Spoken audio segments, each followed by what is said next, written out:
Hey everyone, tonight we begin with a journey into one of humanity's most ancient and enduring relationships, the deep history of how our species discovered, cultivated, and used plants and other substances to alter consciousness, ease pain, and expand the mind. It's a story that stretches back tens of thousands of years, weaving through every continent and every culture, connecting us to our earliest ancestors and even to our primate cousins who still share fermented fruit in the forests of West Africa. Before we get started, take a moment to like this video and subscribe, but only if you truly enjoy these calming explorations into the mysteries of human experience. And let me know in the comments where you're listening from and what time it is for you right now. I love seeing our global circle of listeners from so many places and time zones, all connected by curiosity about the deep patterns that have shaped our species. Get comfortable, perhaps with a warm cup of tea, that ancient psychoactive brew that has been gently stimulating human minds for thousands of years.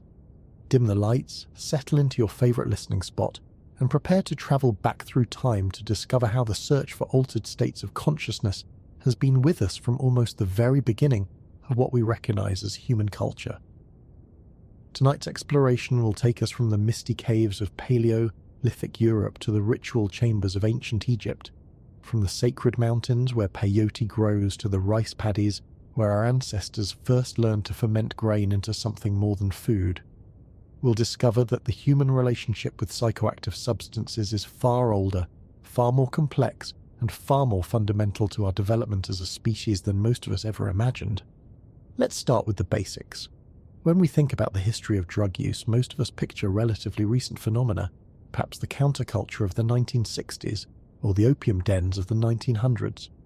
But hold that thought gently because, as it turns out, even something as seemingly modern as seeking altered states of consciousness through chemical means is much more ancient than it seems. The archaeological record reveals a breathtaking truth, that humans have been using psychoactive substances for at least 13,000 years, and possibly much longer. In fact, some of the very earliest evidence of complex human behavior includes the deliberate production and consumption of mind-altering beverages. This isn't a story about modern excess or recent innovation. This is a story about something so fundamental to human nature that it appears almost as soon as we see evidence of settled communities, artistic expression, and religious thought. But here's where things get really interesting. The human fascination with psychoactive substances may be even older than our own species. Recent discoveries have shown us that our closest living relatives, chimpanzees, deliberately seek out and share fermented fruit containing natural alcohol. In the forests of Guinea-Bissau, researchers using motion-activated cameras have captured something remarkable. Wild chimpanzees not just eating fermented African breadfruit, but sharing it with members of their troop. This isn't accidental consumption. These chimpanzees are actively choosing fermented fruit over fresh alternatives, and they're doing something that chimpanzees rarely do. They're sharing food.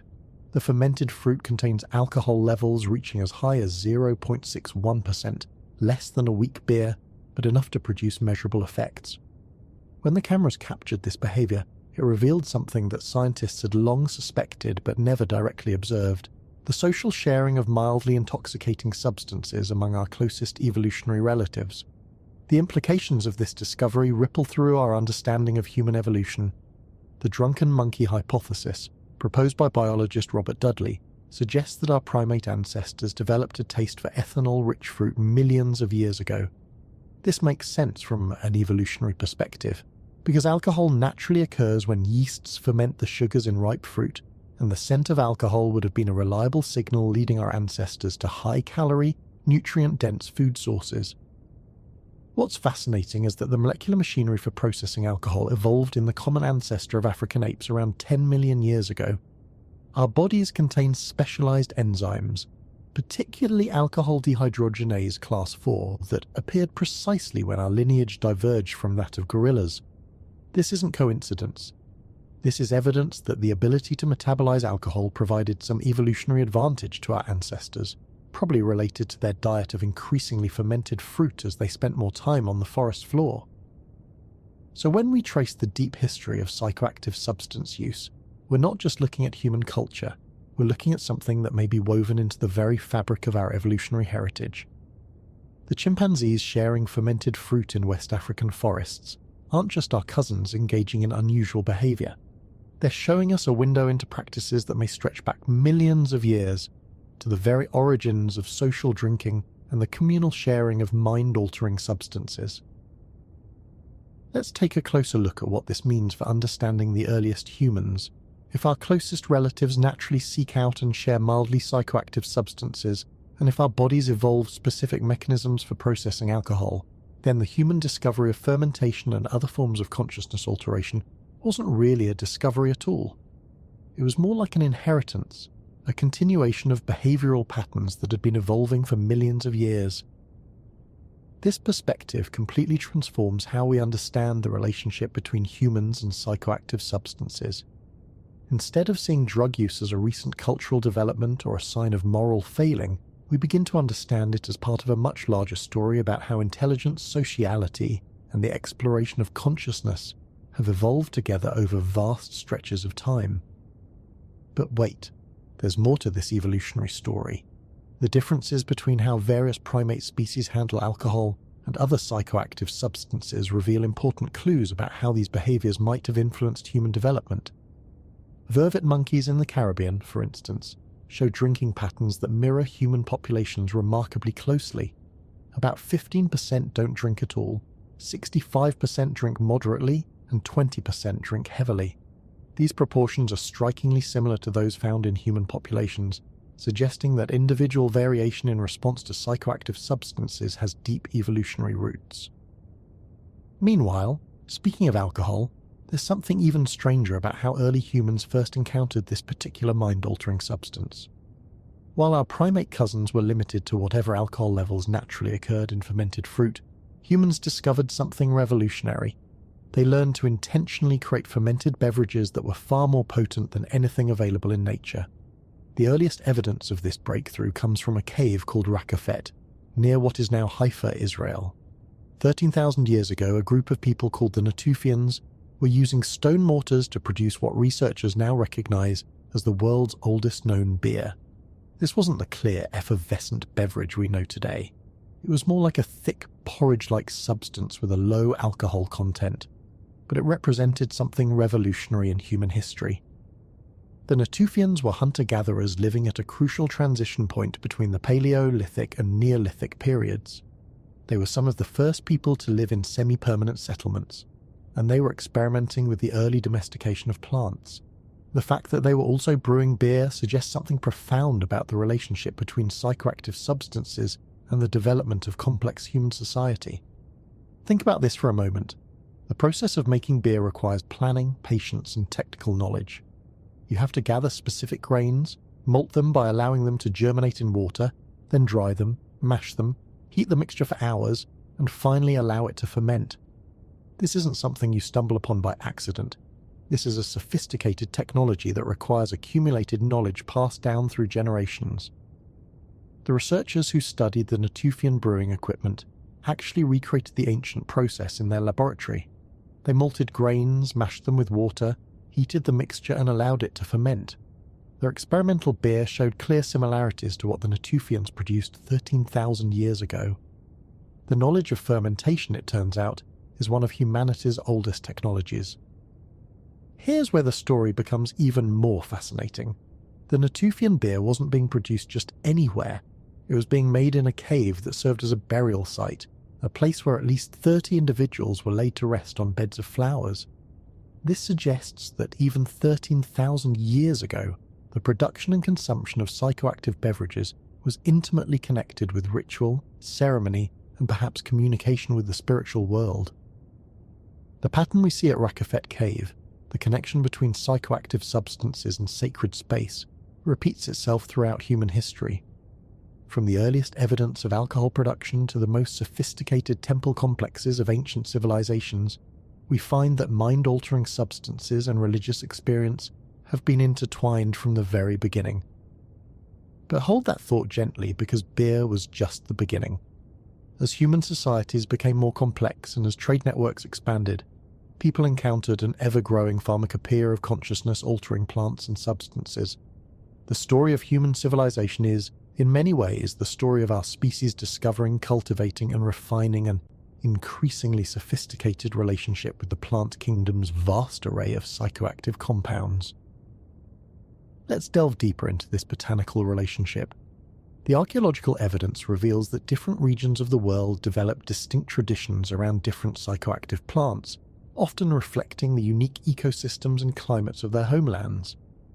In the Americas, indigenous peoples developed profound relationships with plants like peyote, San Pedro, cactus, and various psychoactive mushrooms. In Asia, cannabis, opium poppies, and betel nut became central to both medicine and ritual. In Africa, plants like kat and iboga provided pathways to altered consciousness.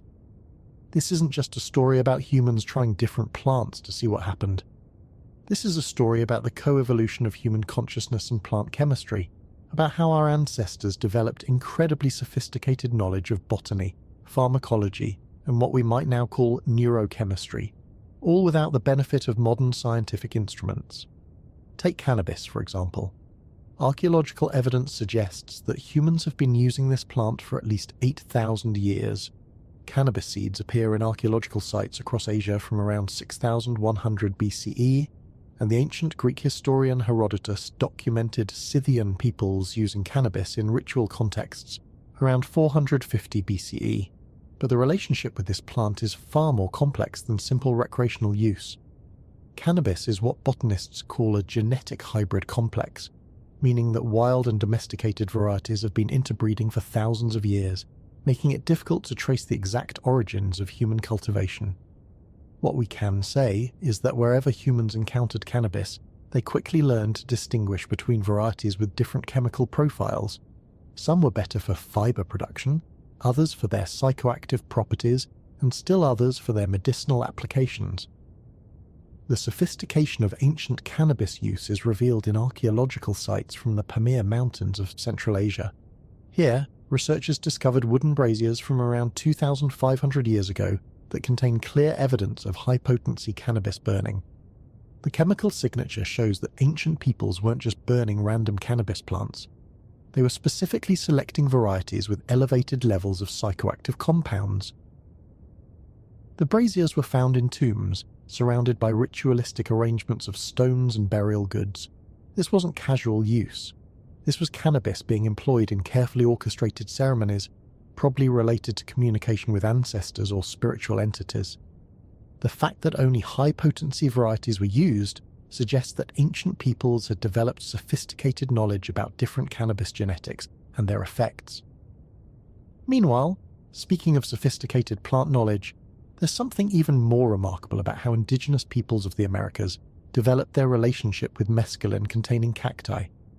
Unlike cannabis, which could be cultivated relatively easily, the sacred cacti required intimate knowledge of harsh desert environments and extremely patient cultivation practices. Peyote, the small button-shaped cactus native to the Chihuahuan Desert of Mexico and Texas, grows incredibly slowly. It can take decades for a peyote cactus to reach maturity in the wild. Archaeological evidence from the Shumla caves in Texas shows that indigenous peoples were harvesting and using peyote at least 5,700 years ago, which means they had developed sustainable harvesting practices that allowed peyote populations to persist for millennia. The traditional method of peyote harvesting reveals this sophisticated understanding. Instead of pulling up the entire plant, skilled harvesters cut the above-ground button, leaving the root system intact. When done properly, this allows the root to regenerate new buttons, essentially creating a renewable source of the sacred cactus. This isn't the kind of knowledge you develop overnight. This represents thousands of years of careful observation, experimentation, and the accumulation of botanical wisdom. But there's so much more to explore about the relationship between humans and psychoactive cacti. The San Pedro cactus, native to the Andes Mountains of South America, contains similar mescaline compounds to peyote but grows in completely different environmental conditions. Archaeological evidence from Guitarrero Cave in Peru shows that humans were using San Pedro cactus as early as 8,600 years ago. The cultural traditions surrounding San Pedro use developed in fascinating ways.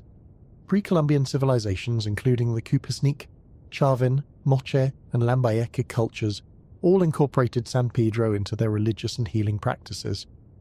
The archaeological record shows ceramic vessels, textiles, and stone carvings depicting the distinctive columnous shape of the San Pedro cactus, often in association with shamanic figures or supernatural beings. What's particularly interesting about San Pedro use is how it became integrated into complex healing traditions that are still practiced today. Traditional Andean healers, called curanderos, developed elaborate ceremonies that could last 12 hours or more, involving the consumption of San Pedro tea alongside other medicinal plants, ritual cleansing, and individual healing work. These traditions represent an unbroken chain of knowledge transmission, stretching back thousands of years. Let's take a closer look at how these ancient psychoactive traditions were transmitted across generations. Unlike written knowledge, which could be preserved in books or inscriptions, the knowledge of how to use consciousness-altering plants safely and effectively had to be passed down through direct experience and apprenticeship and oral tradition. This created something remarkable: communities of practice that were responsible for maintaining not just technical knowledge about plants and their preparation, but also the cultural frameworks that gave meaning to psychoactive experiences. Shamans, medicine people, and ritual specialists became the keepers of both botanical knowledge and spiritual wisdom. The role of these specialists was complex and multifaceted. They had to understand the pharmacological properties of different plants, how to prepare them safely, what dosages were appropriate for different purposes, and how to guide others through potentially challenging psychological experiences. They also had to maintain the cultural narratives that helped their communities understand what psychoactive experiences meant and how they fit into larger understandings of reality, spirituality, and community life. But wait, there's more complexity to this story. The archaeological evidence suggests that the use of psychoactive substances in ancient societies wasn't random or chaotic. Instead, it was highly regulated, often restricted to specific social roles, ceremonial contexts, or particular times of year.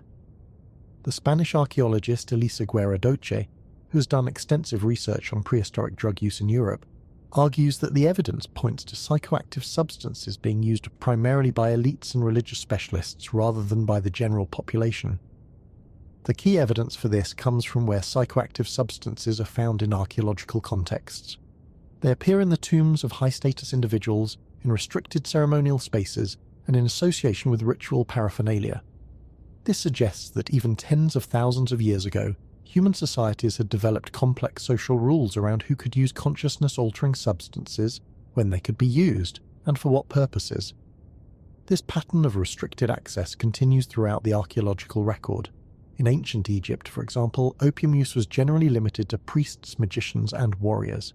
The drug was associated with the god Thoth, and was said to have been given by the goddess Isis to Ra as treatment for a headache. A figurine of the Minoan goddess of narcotics, wearing a crown of 3 opium poppies, was recovered from the sanctuary of Gazi in Crete, along with what appears to be ancient smoking apparatus. The restriction of psychoactive substances to religious and elite contexts tells us something important about how ancient peoples understood these powerful tools. They weren't viewed as recreational substances for casual use.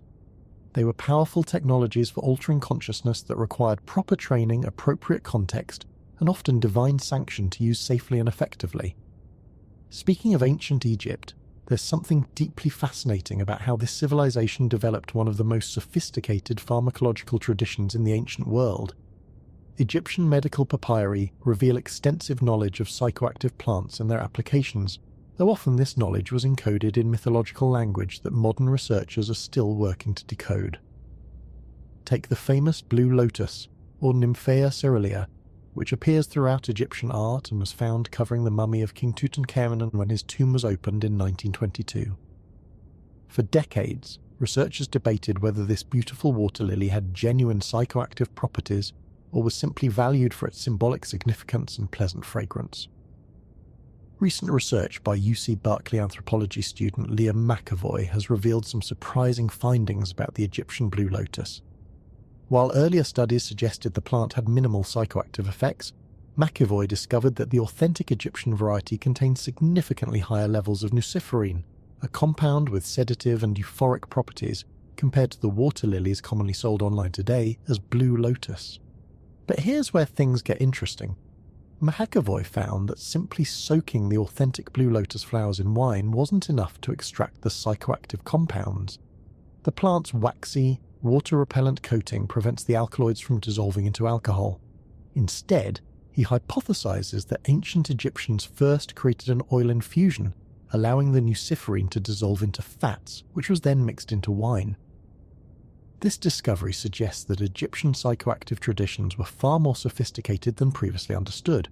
Instead of simply adding flowers to wine, Egyptian priests and healers may have been creating complex preparations that maximize the extraction of consciousness-altering compounds. This level of sophistication implies generations of experimentation and refinement of preparation techniques. The Egyptian approach to psychoactive substances reflects a broader pattern we see throughout the ancient world: the integration of consciousness-altering plants into complex medical and religious systems. Ancient Egyptian herbal wines, for example, contain not just blue lotus but also tree resins, aromatic herbs, and other medicinal plants. Chemical analysis of wine residues from Egyptian pottery shows that fermented beverages were being used as vehicles for delivering multiple plant medicines simultaneously. Let's delve deeper into the sophistication of ancient fermentation practices. The Chinese developed some of the most advanced fermentation technologies in the ancient world, creating alcoholic beverages that were far stronger than anything produced through simple fruit fermentation. Chinese rice wines could reach alcohol concentrations of 20%, achieved through a uniquely Chinese innovation called mold saccharification. This process used specialized molds, particularly species of Aspergillus and Rhizopus, to break down rice starches into fermentable sugars. Archaeological evidence from sites like Jiahu in northern China shows that this technology was being used as early as 9,000 years ago, making Chinese fermentation practices some of the oldest and most sophisticated in the world. The 9,000-year-old pottery vessels from Jiahu contained residues of a complex fermented beverage made from rice, honey, and fruit. But more remarkably, the vessels also contained evidence of the specialized molds used for fermentation. This means that 9,000 years ago, Chinese brewers weren't just producing alcoholic beverages, they were cultivating and maintaining specific microorganisms essential to the fermentation process. This level of biotechnological sophistication is staggering when we consider the time period. 9,000 years ago, most of the world's population consisted of hunter-gatherer societies with relatively simple material technologies. Yet in China, people were already mastering complex fermentation chemistry, maintaining cultures of beneficial microorganisms, and producing beverages with alcohol content comparable to modern wines. The Jiahu discovery also reveals something important about the social role of fermented beverages in early agricultural societies. The pottery vessels containing beer residues were found in association with elaborate burial goods and ritual contexts. This suggests that even in some of humanity's earliest farming communities, alcoholic beverages were being used for ceremonial purposes, possibly to honor the dead or facilitate communication with spiritual entities. But there's so much more to explore about the role of fermented beverages in early agricultural societies. Recent discoveries at the Kiaotu site in southern China have revealed evidence of beer production in the context of burial rituals dating to 9,000 years ago.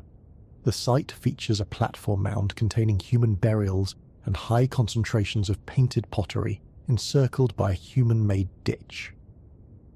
Residue analysis of the pottery revealed that some vessels contained beer made from rice, Job's tears, and underground storage organs. Even more remarkably, researchers found evidence of mold fermentation starters, predating written records of this technology by 8,000 years. The beer at Kiaotu was likely served in rituals to commemorate the burial of the dead, suggesting that ritualized drinking played an important role in maintaining social relationships in early farming communities. Meanwhile, speaking of early agricultural societies, there's something fascinating about how the development of farming and the production of psychoactive substances seem to have evolved together. The Neolithic Revolution, which began around 10,000 years ago, wasn't just about domesticating plants and animals for food. It was also about developing new technologies for producing consciousness-altering substances. The archaeological evidence suggests that the intensive production and use of psychoactive substances mostly happened after the development of agriculture. Hunter-gatherer societies certainly used consciousness-altering plants, but the systematic cultivation, processing, and storage of these substances required the stable communities and surplus resources that agriculture made possible. This connection between farming and psychoactive substances appears worldwide. In the Middle East, the earliest evidence of barley beer production coincides with the development of grain agriculture. In China, rice wine production developed alongside rice cultivation. In the Americas, the fermentation of agave, maize, and other crops into alcoholic beverages accompanied the development of agricultural societies. But let's take a closer look at what this relationship between agriculture and psychoactive substances might tell us about human social evolution. The anthropologist Brian Hayden has argued that competitive feasting, often involving the consumption of special foods and beverages including alcoholic drinks, may have been one of the driving forces behind the development of agriculture itself. According to this hypothesis, the desire to host impressive feasts, demonstrate wealth and status, and create social bonds through shared consumption motivated people to invest the enormous labor required to develop farming. The production of fermented beverages in particular required not just agricultural surplus, but also specialized knowledge, planning, and coordination, making them ideal for displaying social sophistication and resource control. The archaeological evidence from many early agricultural sites supports this idea. We often find evidence of large-scale food preparation, elaborate serving vessels, and the remains of fermented beverages in contexts that suggest communal feasting rather than everyday consumption.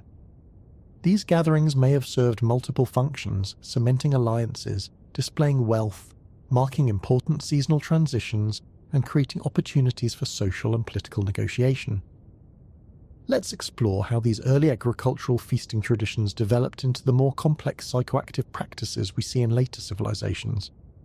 As societies became larger and more stratified, the production and distribution of consciousness-altering substances became increasingly sophisticated and regulated. In ancient Mesopotamia, for example, archaeological evidence suggests that palace complexes included specialized facilities for producing large quantities of psychoactive preparations. Excavations at Tel Brak in Syria have revealed what appears to be a psychoactive substance production facility from around 4,000 years ago. The facility contained 8 hearths and large pottery vessels capable of holding 40 to 70 litres, along with residues of plants traditionally used for medicine and consciousness alteration. The plants identified include opium poppy for pain relief and altered consciousness, heliotrope for fighting viral infections, and chamomile for reducing inflammation. Given the facility's location near the heart of the palace, and the presence of cuneiform tablets mentioning special priests associated with ritual beverages, it appears that psychoactive preparations were being produced for ceremonial and possibly therapeutic purposes under royal sponsorship. This pattern of elite control over psychoactive substance production appears throughout the ancient world. In Cyprus, between 1600 and 1000 BCE, people were producing opium in pottery vessels shaped like poppy seed capsules, examples of what archaeologist David Collard calls prehistoric commodity branding. These distinctive vessels have been found throughout the eastern Mediterranean, providing evidence for what may be the world's first international drug trade. But wait, there's more to the story of how psychoactive substances shaped ancient trade networks. The distribution of these Cypriot opium vessels reveals something remarkable about how consciousness-altering substances could drive economic and cultural exchange across vast distances. Opium vessels made in Cyprus have been found in Egypt, the Levant, and other regions of the eastern Mediterranean, suggesting that the desire for psychoactive substances was strong enough to motivate long-distance trade relationships. The economic value of psychoactive substances in the ancient world was often enormous. These weren't casual commodities, they were precious substances that could command high prices and motivate dangerous journeys across hostile territories. The spice trade that connected Asia, Europe, and Africa wasn't just about flavor enhancement. Many of the most valuable spices, including various psychoactive plants, were prized for their consciousness-altering or medicinal properties. Consider the case of black pepper, which was so valuable in ancient Rome that it was sometimes used as currency. While pepper itself isn't strongly psychoactive, it was often combined with other substances to enhance their effects or make them more palatable. The Roman appetite for exotic spices and psychoactive substances helped drive trade relationships that connected the Mediterranean world with India, Southeast Asia, and even China. Speaking of trade connections, there's something fascinating about how the Silk Road, that famous network of trade routes connecting East and West, also served as a highway for the exchange of psychoactive knowledge and substances. Archaeological sites along Silk Road routes have yielded evidence of cannabis use, opium consumption, and the exchange of fermentation technologies between different cultures. The Juzankel Cemetery in the Pamir Mountains, for example, contains wooden braziers with clear evidence of high-potency cannabis burning from around 2,500 years ago. The cemetery's location along a major Silk Road route suggests that psychoactive practices may have been shared and modified as they travelled between different cultural groups. This cross-cultural exchange of psychoactive knowledge created fascinating hybrid traditions. Buddhist monasteries, for instance, often became centres for the study and preservation of medicinal plant knowledge, including information about consciousness-altering substances. The spread of Buddhism along Silk Road routes helped transmit sophisticated pharmacological knowledge across vast distances. Let's take a closer look at how different cultural traditions understood and regulated the use of psychoactive substances. While some societies restricted access to consciousness-altering plants to religious specialists and elites, others developed more egalitarian approaches that integrated psychoactive use into community life. In many indigenous American societies, for example, the use of psychoactive plants was often embedded in community rituals that brought people together, rather than dividing them by social status. Peyote ceremonies among Plains Indian tribes, for instance, typically involved entire communities and were often organized around healing, conflict resolution, or important seasonal transitions. The Native American Church, which was legally incorporated in the United States in 1920 and has since spread across much of North America, represents a continuation of these community-centered psychoactive traditions. The church uses peyote as a sacrament in overnight ceremonies that combine traditional indigenous practices with elements of Christianity, creating a unique synthesis that has persisted despite centuries of cultural pressure. Similarly, ayahuasca used among indigenous Amazonian peoples is often integrated into community life in ways that emphasize healing, conflict resolution, and the maintenance of social harmony. Shamans who guide ayahuasca ceremonies aren't typically separate from their communities. They're community members with specialized training who use their knowledge to serve collective needs. But there's something important to understand about these community-centered psychoactive traditions. They weren't free for all situations where anyone could use consciousness-altering substances at any time. Instead, they were highly structured practices governed by complex social rules, seasonal timing, and carefully maintained oral traditions about proper use. The difference between these traditions and the elite-controlled psychoactive practices we see in many ancient civilizations isn't really about access. It's about the social frameworks that governed use. In hierarchical societies, psychoactive substances often became tools for maintaining and displaying social distinctions. In more egalitarian societies, they often became tools for maintaining social cohesion and collective well-being. Meanwhile, there's something fascinating about how the introduction of new psychoactive substances could transform existing cultural practices. The arrival of distilled alcohol in societies that had previously only known fermented beverages, for example, often created social disruptions that could take generations to resolve. Distillation technology, which allows the creation of much more potent alcoholic beverages, was developed in the Islamic world during the medieval period and gradually spread to other regions. Unlike fermented beverages, which are naturally limited to alcohol concentrations of around 15%, distilled spirits can reach 90% alcohol or higher. The introduction of distilled alcohol to indigenous peoples of the Americas by European colonizers had devastating effects precisely because these societies had developed cultural practices around much weaker fermented beverages. Traditional regulation systems that worked well for managing the consumption of pulque, chicha, or other indigenous alcoholic drinks were completely inadequate for dealing with substances that were 5 or 6 times more potent. This pattern has repeated itself throughout history whenever new psychoactive substances are introduced to societies that lack cultural frameworks for managing them. The rapid spread of synthetic drugs in the 20th and 21st centuries represents a contemporary version of this ancient challenge.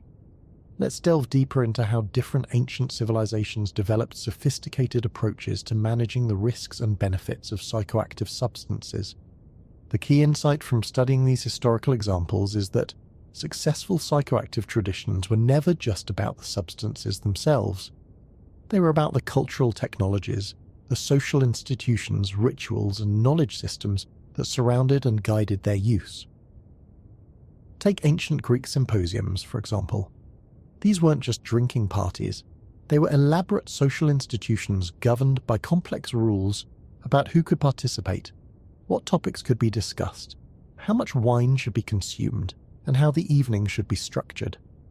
The symposium served multiple functions, facilitating political discussion, philosophical inquiry, poetic performance, and social bonding, all mediated through the careful consumption of wine.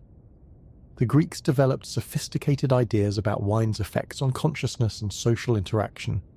They believed that wine, when consumed in appropriate quantities and contexts, could enhance intellectual discussion, creative expression, and social harmony.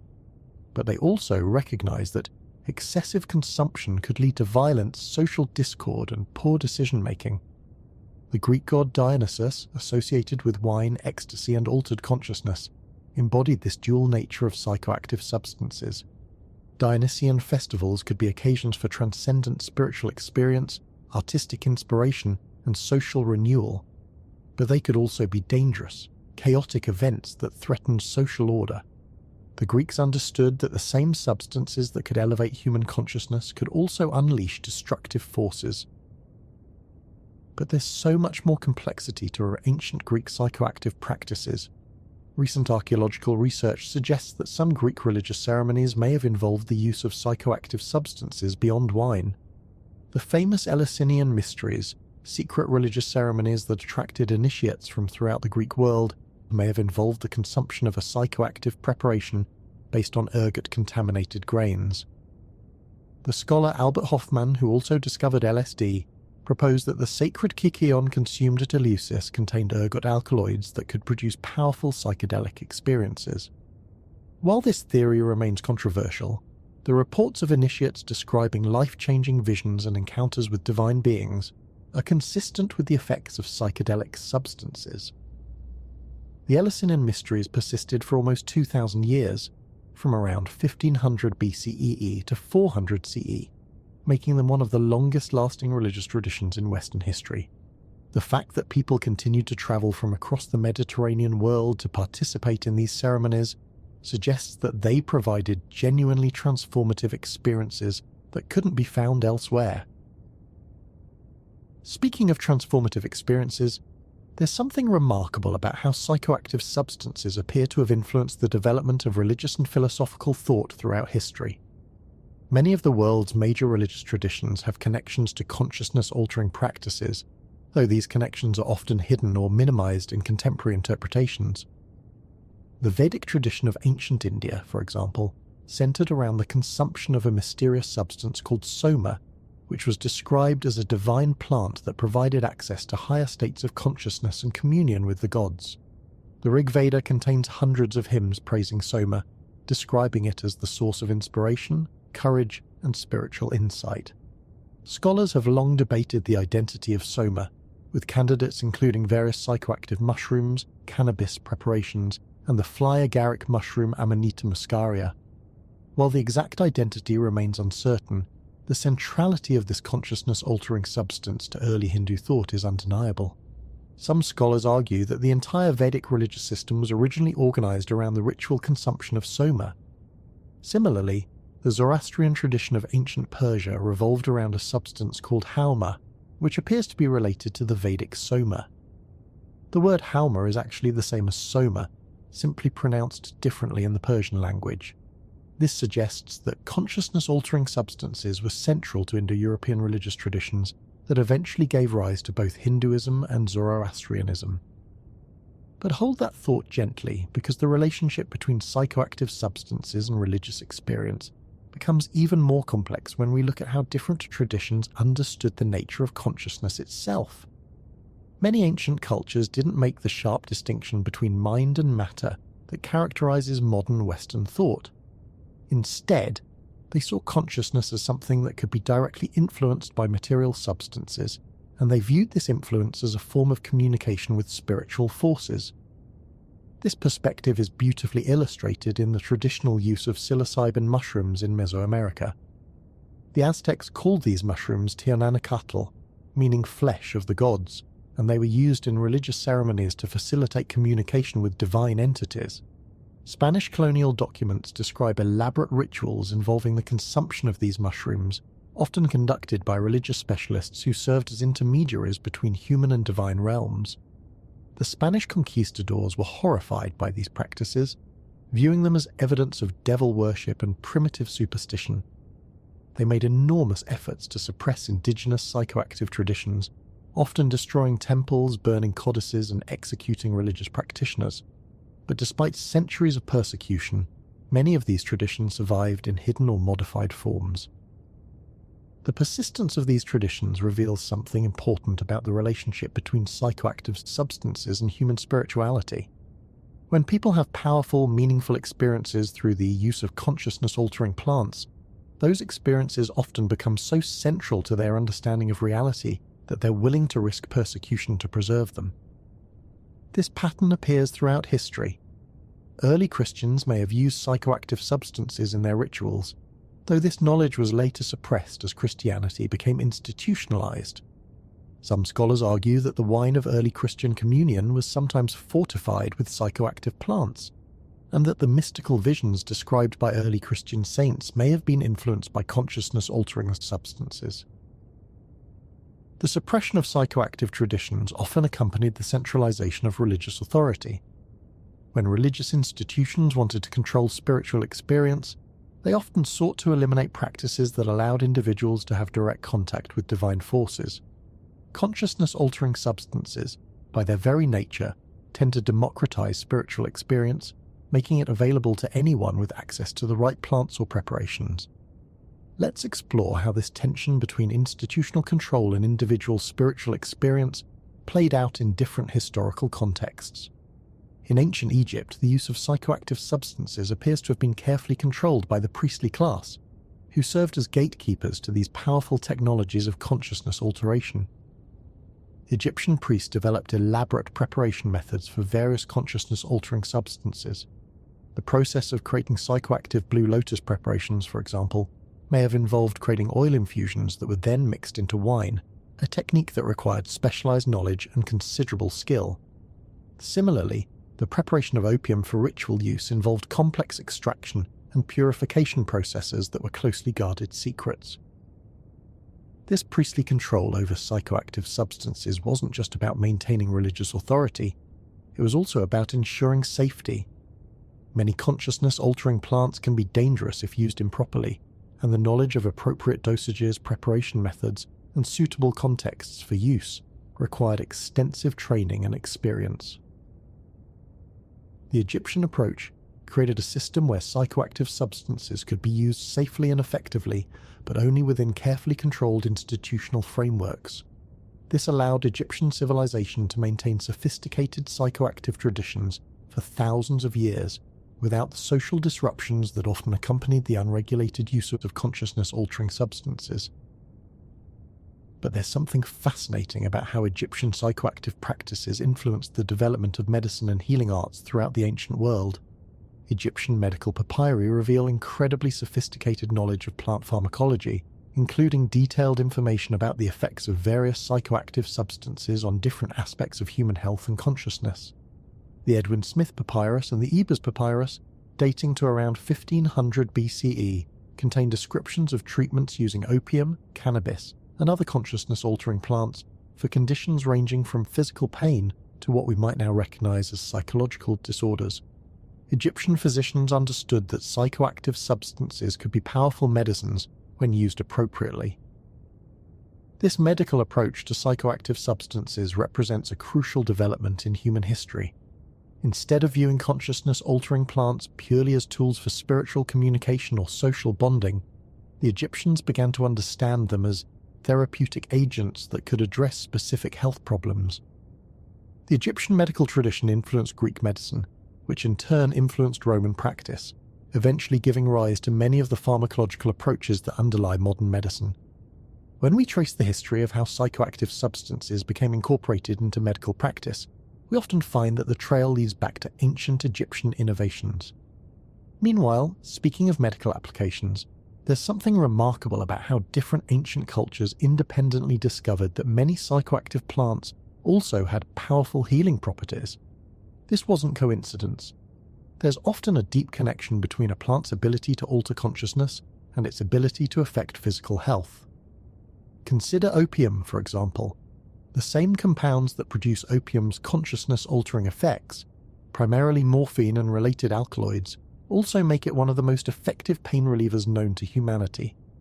Ancient peoples discovered that opium could provide relief from severe pain, anxiety, and various physical ailments, as well as induce altered states of consciousness. Archaeological evidence shows that opium use spread throughout the ancient world precisely because of this dual nature. The earliest evidence of opium poppy cultivation in Europe comes from Neolithic sites in Italy, dating to around 5,500 years ago. By the Bronze Age, opium was being traded throughout the Mediterranean region, valued both for its medical applications and its consciousness-altering properties. The dual nature of opium and many other psychoactive substances created interesting challenges for ancient societies. The same substance that could provide crucial medical relief could also be used for recreational purposes or spiritual exploration. This led to the development of complex social and legal frameworks for regulating access to these powerful substances. In ancient Mesopotamia, for example, legal codes included specific provisions for regulating the production and distribution of fermented beverages. The Code of Hammurabi, dating to around 1750 BCE, includes laws governing tavern keepers and the sale of beer. These weren't just commercial regulations, they were attempts to manage the social effects of psychoactive substance use while preserving their benefits. Let's take a closer look at how these early legal frameworks approached the challenge of regulating psychoactive substances. The key insight from studying ancient law codes is that successful regulation usually focused not on prohibition, but on controlling context, access, and social roles around psychoactive use. The Mesopotamian approach, for example, recognized that fermented beverages served important social, religious, and economic functions that couldn't simply be eliminated. Instead of trying to prohibit alcohol use entirely, their laws focused on preventing specific social problems, such as fraud by tavern keepers, excessive consumption that led to public disorder, or the inappropriate use of alcohol in religious contexts.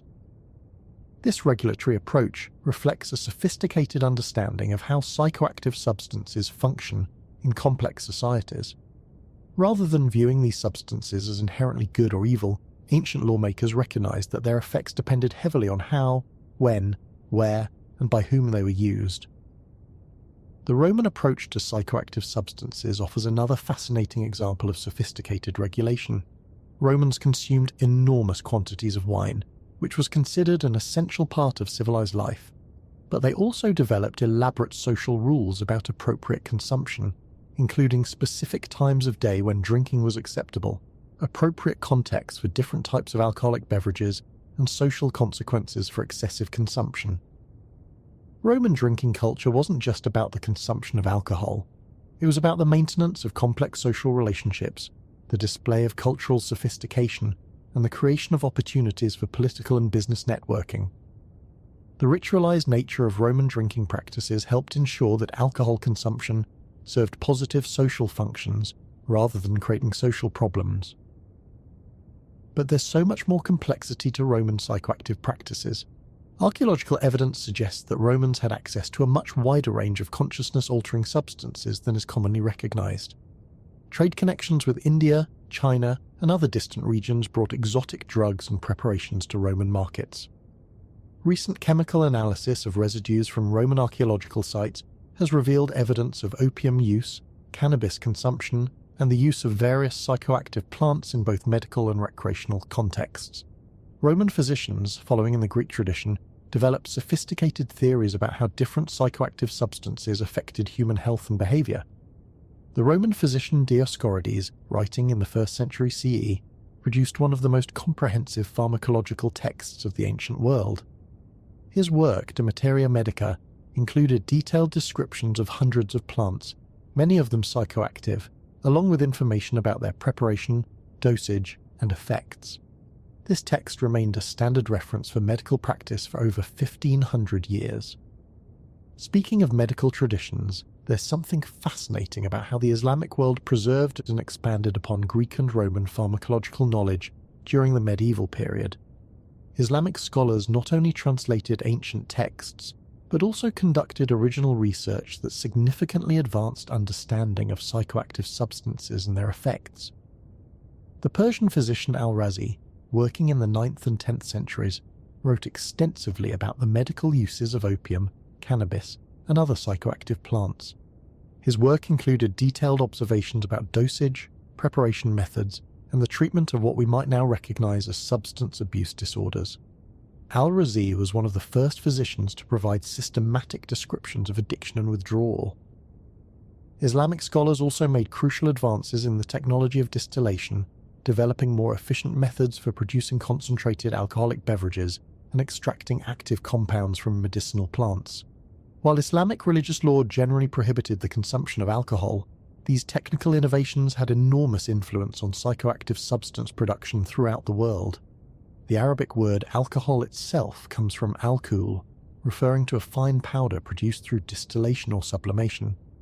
This linguistic connection reveals how Islamic scientific advances shaped the global understanding of psychoactive substances, even when those substances conflicted with Islamic religious teachings. But hold that thought gently, because the Islamic approach to psychoactive substances reveals something important about how religious and scientific perspectives can interact in complex ways. While Islamic law generally prohibited alcohol consumption, Islamic physicians continued to study and use alcoholic preparations for medical purposes, creating sophisticated theological and practical frameworks for reconciling religious prohibitions with medical necessities. This tension between religious prohibitions and practical applications appears throughout the history of psychoactive substances. Many religious traditions have developed complex doctrines about when and how consciousness-altering substances can be used appropriately, often distinguishing between medical, ritual, and recreational applications. The Catholic Church, for example, has generally prohibited the recreational use of psychoactive substances while permitting their use in medical contexts. This approach reflects a sophisticated understanding that the same substance can serve very different functions depending on the intention and context of its use. Let's delve deeper into how different religious traditions have understood the relationship between consciousness alteration and spiritual development. The key insight from comparative religious studies is that most traditions recognize consciousness alteration as a legitimate spiritual practice, while also emphasizing the need for proper guidance, appropriate context, and integration with broader spiritual disciplines. Buddhist meditation traditions, for example, explicitly aim to produce altered states of consciousness through various mental practices. While most Buddhist schools discourage the use of psychoactive substances, some traditions have incorporated consciousness-altering plants into their practices, particularly in regions where such use was already established in local cultures. The Bon tradition of Tibet, which predated the arrival of Buddhism in that region, included various consciousness-altering practices, some of which may have involved psychoactive plants. When Buddhism spread to Tibet, it incorporated and transformed many Bon practices, creating unique synthetic traditions that combined Buddhist philosophy with indigenous Tibetan approaches to consciousness exploration. Similarly, Hindu traditions have long recognized the use of consciousness-altering substances as legitimate spiritual practices. The ancient Vedic tradition centered around Soma, and contemporary Hindu practices continue to include various psychoactive plants in religious contexts. The use of cannabis in certain Hindu traditions, for example, is seen as a way of honoring the god Shiva and facilitating spiritual insight. But there's something important to understand about how traditional religious frameworks approach psychoactive substances. They're almost never viewed as shortcuts to spiritual development or substitutes for other spiritual practices. Instead, they're typically seen as tools that can enhance or deepen spiritual work when used appropriately within established traditional frameworks. This perspective is beautifully illustrated in traditional ayahuasca practices among indigenous Amazonian peoples. Ayahuasca, a powerful psychoactive brew made from various plants including Banisteriopsis, Carpi, and Psychotria viridis, is often called a plant teacher or plant spirit rather than simply a drug. The indigenous understanding is that ayahuasca is a conscious entity that can provide guidance, healing, and spiritual instruction to those who approach it with proper respect and preparation. This isn't viewed as a metaphorical relationship. Many practitioners genuinely believe that they're communicating with a non-human intelligence that exists within the plant realm. From this perspective, the preparation for ayahuasca ceremonies isn't just about physical safety or dosage considerations. It's about establishing proper relationships with spiritual entities and ensuring that participants are in appropriate mental, emotional, and spiritual states to receive whatever teachings the plant might offer. Traditional ayahuasca practices typically involve extensive preparation periods that can last weeks or months. Participants may be required to follow specific diets, engage in purification practices, and undergo training in traditional songs and ceremonial protocols. The ceremony itself is carefully structured to create optimal conditions for spiritual communication and healing. This traditional approach stands in stark contrast to contemporary recreational or therapeutic uses of psychoactive substances, which often focus primarily on individual experience rather than relationship with spiritual entities or integration into broader community practices. Meanwhile, speaking of community practices, there's something fascinating about how the social organization of psychoactive substance use has evolved over time.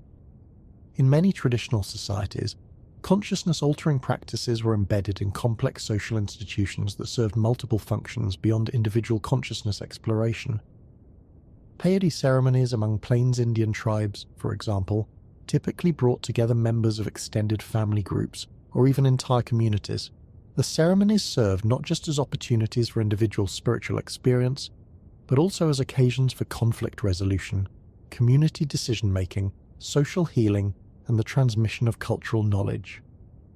The structure of traditional peyote ceremonies reflects this multifunctional nature. Participants sit in a circle throughout the night, taking turns to speak, sing, or share personal experiences. The ceremony provides opportunities for individuals to address personal problems, seek guidance from elders, resolve conflicts with other community members, and receive support during difficult life transitions.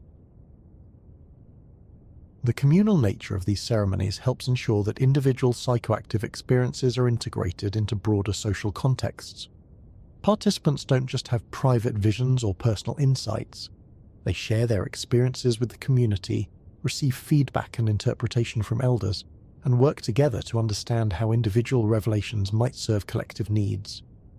This integration of individual and communal aspects represents one of the most sophisticated approaches to psychoactive substance use found anywhere in human culture.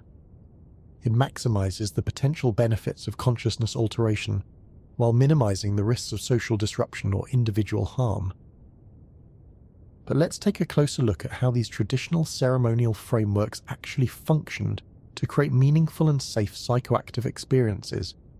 The key elements typically included careful attention to set and setting, experienced guidance, community support, and integration practices that help participants make sense of their experiences. So, set refers to the mental and emotional state of the participant. Traditional ceremonies typically included extensive preparation designed to ensure that participants were in appropriate psychological conditions for consciousness alteration. This might involve confession of wrongdoings, resolution of conflicts, periods of fasting or purification, and instruction in traditional beliefs about the nature of psychoactive experience. Setting refers to the physical and social environment in which consciousness alteration takes place. Traditional ceremonies were typically conducted in sacred spaces, often with specific architectural features, ritual objects, and symbolic decorations that helped create appropriate psychological atmospheres for spiritual experience. The presence of experienced guides was crucial for ensuring both safety and meaning. Traditional shamans, medicine people, or ceremonial leaders had extensive training in managing psychoactive experiences, including knowledge of appropriate dosages, recognition of potential problems, and techniques for guiding participants through challenging psychological territories. Community support provided additional safety and meaning. When psychoactive experiences occurred within established community contexts, participants could draw upon collective wisdom for interpreting their experiences, receive emotional support during difficult moments, and feel confident that their explorations were serving not just personal but also communal purposes. Integration practices helped ensure that insights gained during altered states of consciousness could be translated into positive changes in everyday life. Traditional ceremonies typically included specific protocols for discussing and interpreting psychoactive experiences, often involving dialogue with elders or other experienced practitioners. These traditional frameworks represent thousands of years of accumulated wisdom about how to use consciousness, altering substances safely and effectively. They demonstrate that psychoactive substances can serve positive individual and social functions when used within appropriate cultural frameworks. But there's something important to understand about why these traditional frameworks were so effective. They weren't just arbitrary cultural customs, they were sophisticated technologies for managing the risks and maximizing the benefits of consciousness alteration, developed through countless generations of experimentation and refinement. The challenge for contemporary societies is how to adapt these traditional insights to modern contexts that often lack the stable communities, shared belief systems, and experienced guides that made traditional psychoactive practices so effective.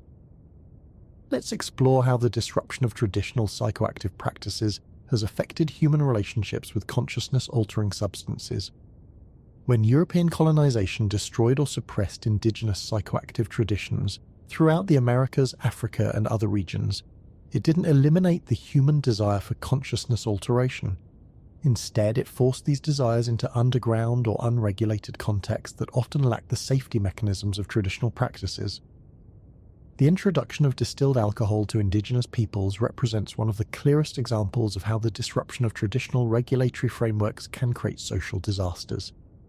Indigenous societies had developed sophisticated cultural practices around fermented beverages that typically had alcohol concentrations of 5 to 15%. These practices included specific social rules about when drinking was appropriate, who could participate, how much consumption was acceptable, and how alcohol use should be integrated into community life.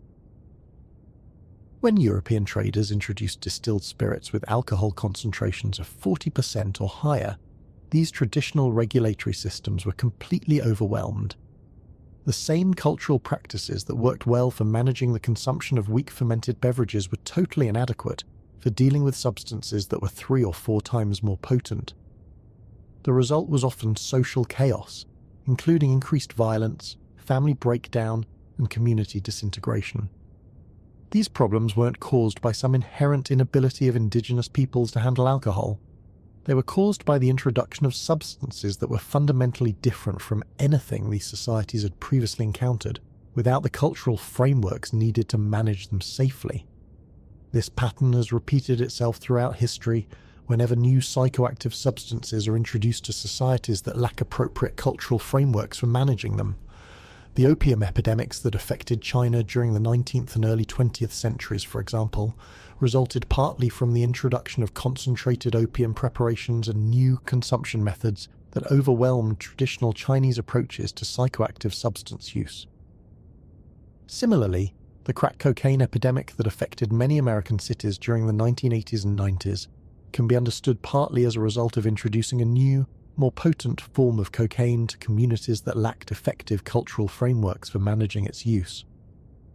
The key insight from studying these historical examples is that the problems associated with psychoactive substances often result not from the substances themselves, but from mismatches between the substances and the cultural frameworks available for managing them. But here's where things get really interesting. While the disruption of traditional psychoactive practices has often created serious problems, it has also created opportunities for innovation and experimentation that have sometimes led to new insights about consciousness, healing, and human potential. The psychedelic research that began in the 1950s, for example, represented an attempt to apply modern scientific methods to the study of consciousness-altering substances. Researchers like Humphrey Osmond, who first synthesized and studied LSD, were trying to understand how psychoactive substances affect human consciousness and whether they might have therapeutic applications. This research revealed that psychoactive substances could indeed have powerful therapeutic effects when used in appropriate clinical contexts. Studies conducted during the 1950s and 60s suggested that psychedelics might be effective treatments for alcoholism, depression, anxiety, and various other psychological conditions. The research also revealed new insights about the nature of consciousness itself. Psychoactive substances appeared to provide unique windows into normally unconscious mental processes, offering opportunities to study perception, memory, emotion, and other psychological phenomena under controlled conditions.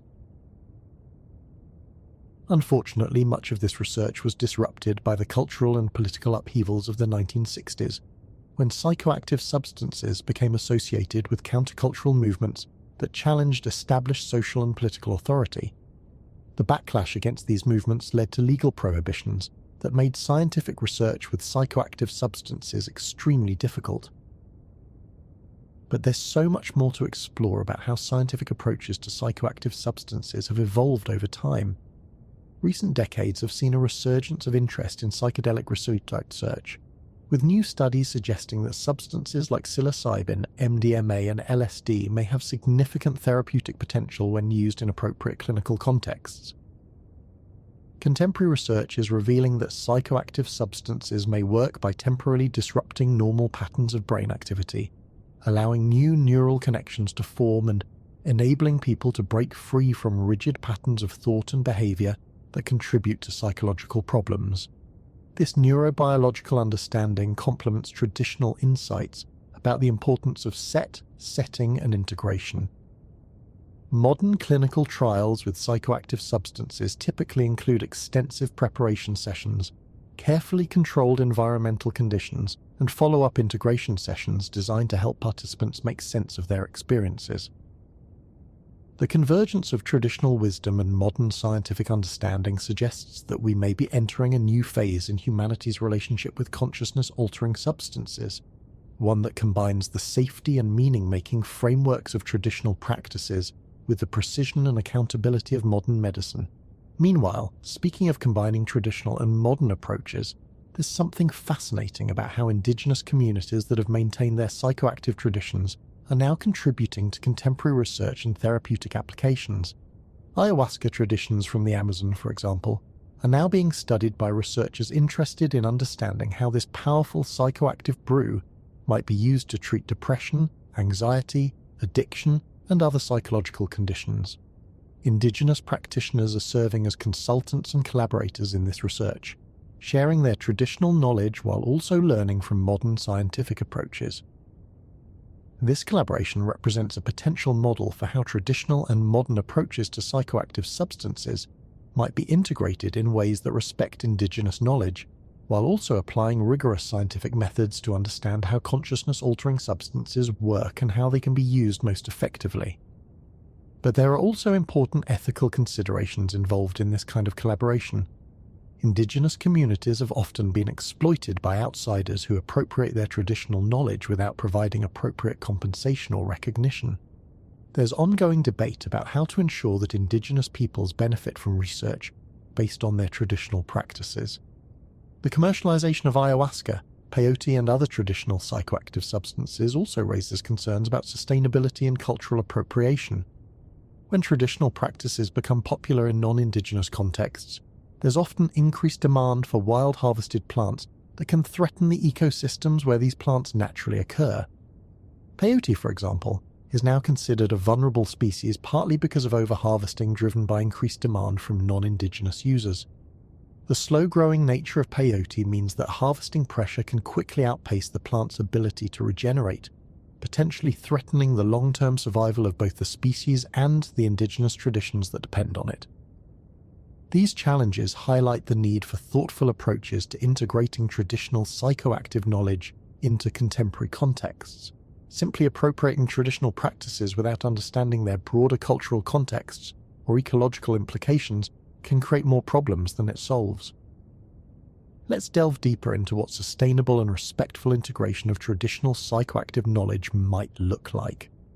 The key principles typically include recognizing indigenous intellectual property rights, ensuring that traditional communities benefit from any commercial applications of their knowledge, supporting the conservation of psychoactive plants and their ecosystems, and maintaining the cultural integrity of traditional practices.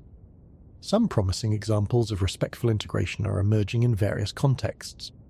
The Multidisciplinary Association for Psychedelic Studies, for example, has worked to develop research protocols that honor traditional approaches while also meeting modern scientific standards. They've collaborated with indigenous practitioners to ensure that clinical trials incorporate traditional wisdom about setting, and integration. Similarly, some companies developing psychedelic medicines are working to establish benefit-sharing agreements with indigenous communities, ensuring that traditional knowledge holders receive appropriate compensation for their contributions to modern therapeutic applications.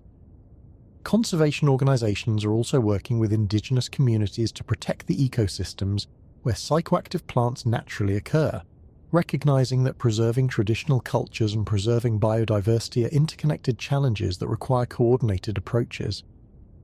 But there's still much work to be done to develop truly sustainable and respectful approaches to psychoactive substances. The challenges are complex, involving not just scientific and medical considerations, but also legal, ethical, cultural, and ecological dimensions. The legal status of psychoactive substances remains a major obstacle to research and therapeutic applications in many jurisdictions.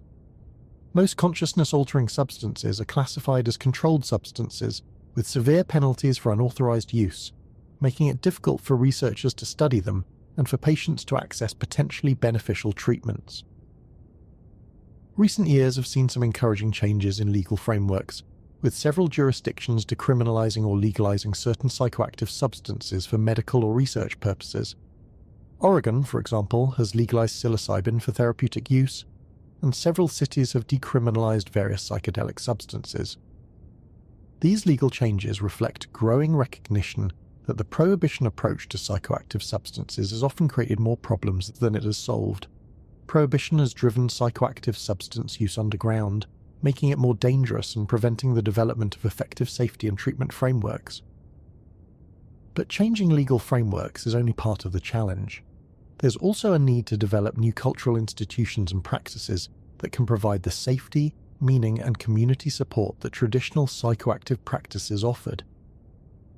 This is perhaps the most complex challenge facing contemporary societies interested in integrating psychoactive substances into modern life. How do we create cultural frameworks that can provide the benefits of traditional practices while also addressing the realities of contemporary social organization? Some promising experiments are emerging in various contexts. Psychedelic-assisted therapy programs are developing new models that combine traditional insights about setting, and integration with modern clinical practices. These programs typically include extensive preparation and integration sessions, carefully designed treatment environments, and ongoing support for patients as they work to integrate their experiences into everyday life. Community-based approaches are also being developed, including psychedelic societies, integration circles, and harm reduction organizations that provide education, support, and community connections for people interested in exploring consciousness alteration safely and meaningfully. Religious organizations are also playing important roles in some contexts.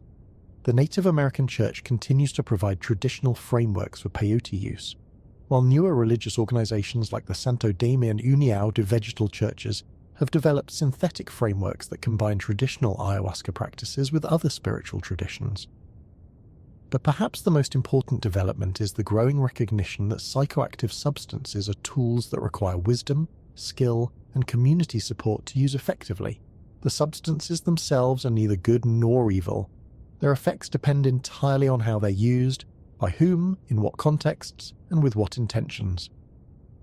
This perspective represents a return to the sophisticated understanding that characterized traditional psychoactive practices throughout human history. Instead of viewing consciousness-altering substances as recreational drugs or dangerous chemicals, we're beginning to remember that they're powerful technologies for exploring consciousness, facilitating healing, and deepening human understanding. The deep history of psychoactive substance use reveals that these technologies have been with our species for tens of thousands of years, playing crucial roles in the development of medicine, religion, art, and social organization. They've helped our ancestors cope with pain, explore spiritual dimensions of existence, create social bonds, and push the boundaries of human knowledge and experience. As we face the challenges and opportunities of the 21st century, this ancient wisdom about consciousness alteration may prove more relevant than ever. We live in a time of rapid change, social fragmentation, and environmental crisis that requires new levels of creativity, empathy, and cooperation. The careful, respectful, and wise use of consciousness-altering substances may help us develop the expanded awareness and deeper connections we need to address these challenges, but only if we learn from the accumulated wisdom of traditional practices, while also applying the best insights of modern science and ethics. The story of humanity's relationship with psychoactive substances is still being written. Each generation has the opportunity to contribute new chapters to this ancient narrative, building upon the wisdom of their ancestors while also responding to the unique challenges of their own time. Tonight, as you drift off to sleep, perhaps you'll reflect on this remarkable journey through time and across cultures. From the chimpanzees sharing fermented fruit in West African forests, to the Natufians brewing the world's first beer in ancient caves, from the Egyptian priests preparing blue lotus elixirs, to the Amazonian shamans guiding ayahuasca ceremonies, the human exploration of consciousness has been one of our species' most enduring and universal quests. This exploration continues today in research laboratories and therapy clinics, in traditional ceremonies and modern communities, in the ongoing effort to understand the nature of consciousness itself and how we might use that understanding to heal suffering, expand wisdom, and deepen our connections with each other and the natural world. The substances that alter consciousness remain as mysterious and powerful as they were to our earliest ancestors, but our understanding of how to use them safely, effectively, and meaningfully continues to evolve, drawing upon both ancient wisdom and contemporary knowledge to create new possibilities for human flourishing. In a world that often feels divided and fragmented, the deep history of psychoactive substances reminds us of our fundamental interconnectedness, not just with each other, but with the plant kingdom, the natural world, and the cosmic forces that gave rise to consciousness itself. We are part of an ancient lineage of beings who have sought to expand their awareness, ease their suffering, and explore the deepest mysteries of existence. This heritage is both a gift and a responsibility. It offers us powerful tools for healing and growth, but it also requires us to use those tools with wisdom, respect, and care for future generations. The choices we make about how to approach consciousness-altering substances will shape not just our own experiences, but also the cultural inheritance we leave for those who come after us. As we've seen throughout this journey, the most successful approaches to psychoactive substances have always been those that honor both their power and their potential dangers, that embed their use within supportive communities and meaningful cultural frameworks, and that approach them not as escapes from reality, but as tools for engaging more deeply with the fundamental mysteries of existence. The ancient traditions that sustained humanity's relationship with consciousness-altering substances for thousands of years offer valuable guidance for navigating these challenges, but they also remind us that each culture and each generation must find its own way of integrating these powerful tools into the fabric of human life. Perhaps the most important lesson from this deep history is that consciousness alteration is not a peripheral or exotic human activity. It is one of our species' most fundamental and enduring practices, as essential to human culture as art, music, storytelling, or spiritual practice. Understanding this history doesn't tell us exactly how to approach consciousness-altering substances in our own time, but it does remind us that we are part of a much larger story, one that connects us to our earliest ancestors and to the ongoing evolution of human consciousness itself. The substances that our ancestors used to explore consciousness, heal suffering, and connect with spiritual dimensions of existence remain available to us today. How we choose to use them will depend on the wisdom we can gather from both traditional knowledge and contemporary understanding, and on our ability to create cultural frameworks that honor both the power and the responsibility that comes with these ancient tools. In the end, the deep history of psychoactive substances is really the history of human curiosity, creativity, and the endless quest to understand the nature of consciousness itself. It is a story that continues to unfold, with each of us playing a part in determining how humanity's relationship with these powerful allies will evolve in the centuries to come. Rest peacefully tonight knowing that you are part of this ancient and ongoing story, connected through countless generations to the first humans who discovered that certain plants and preparations could open doorways to expanded awareness and deeper understanding.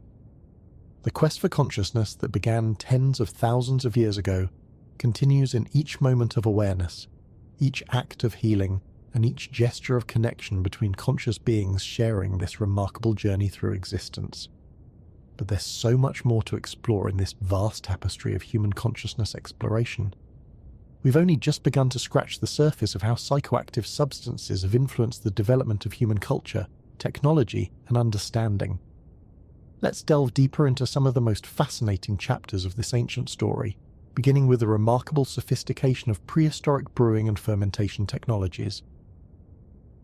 When we think about technological innovation in prehistoric times, we usually imagine stone tools, fire-making, or perhaps the earliest forms of agriculture.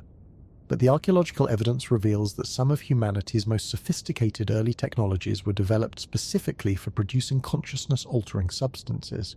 The complexity of these ancient brewing and fermentation systems rivals anything we see in other areas of prehistoric technology. Consider the extraordinary discovery at the Göbekli Tepe site in Turkey, which dates back nearly 12,000 years. This massive temple complex featuring enormous stone pillars covered with intricate carvings represents some of the earliest monumental architecture known to archaeology, but recent analysis has revealed that Göbekli Tepe wasn't just a religious site, it was also a massive beer production facility. Archaeologists have discovered huge stone vats at Göbekli Tepe that were clearly designed for brewing large quantities of fermented beverages. The vats could hold hundreds of litres of liquid, suggesting that the site was capable of producing enough beer to supply hundreds or even thousands of people during major gatherings. The sophistication of these brewing facilities suggests that the people who built Göbekli Tepe had developed advanced understanding of fermentation chemistry thousands of years before the development of writing. Think about what this means for our understanding of early human societies. Göbekli Tepe required enormous investments of labour to construct. The massive stone pillars had to be quarried, carved, and transported over considerable distances using only primitive tools. The temple complex represents one of humanity's earliest examples of large-scale cooperative labour organisation. The fact that this enormous effort was devoted partly to beer production suggests that consciousness-altering substances played a crucial role in the social organisation of early human communities. The ability to produce large quantities of fermented beverages may have been one of the key technologies that allowed early humans to organise the kind of massive cooperative projects that Göbekli Tepe represents. But here's where things get even more fascinating. The beer produced at Göbekli Tepe wasn't just any fermented beverage. Chemical analysis of residues from the site suggests that the ancient brewers were creating complex, multi-ingredient preparations that included not just grains but also various psychoactive plants and aromatic substances. This pattern of complex multi-ingredient psychoactive preparations appears throughout the ancient world. In China, the 9,000-year-old fermented beverages from Jiahu contained rice, honey, and fruit, but also tree resins and aromatic herbs that would have enhanced both the flavour and the psychoactive effects of the drinks. In Europe, early medieval gruit, the bittering agent used in beer before the adoption of hops, typically contained bog myrtle, yarrow, rosemary, and other herbs with mild psychoactive properties. The sophistication of these ancient recipes suggests that prehistoric brewers weren't just trying to produce alcohol, they were creating complex pharmacological preparations designed to produce specific kinds of consciousness alteration. This represents a level of chemical knowledge that we're only beginning to appreciate. Let's take a closer look at how this chemical knowledge was developed and transmitted across generations. Without written language, all of this sophisticated understanding of fermentation, plant pharmacology, and consciousness alteration had to be preserved through oral tradition and direct experimentation. This means that prehistoric communities contained individuals who specialized in maintaining and developing psychoactive knowledge. These early specialists would have spent years learning to identify different plants, understand their effects, master complex preparation techniques, and develop the social skills needed to guide others through consciousness-altering experiences safely.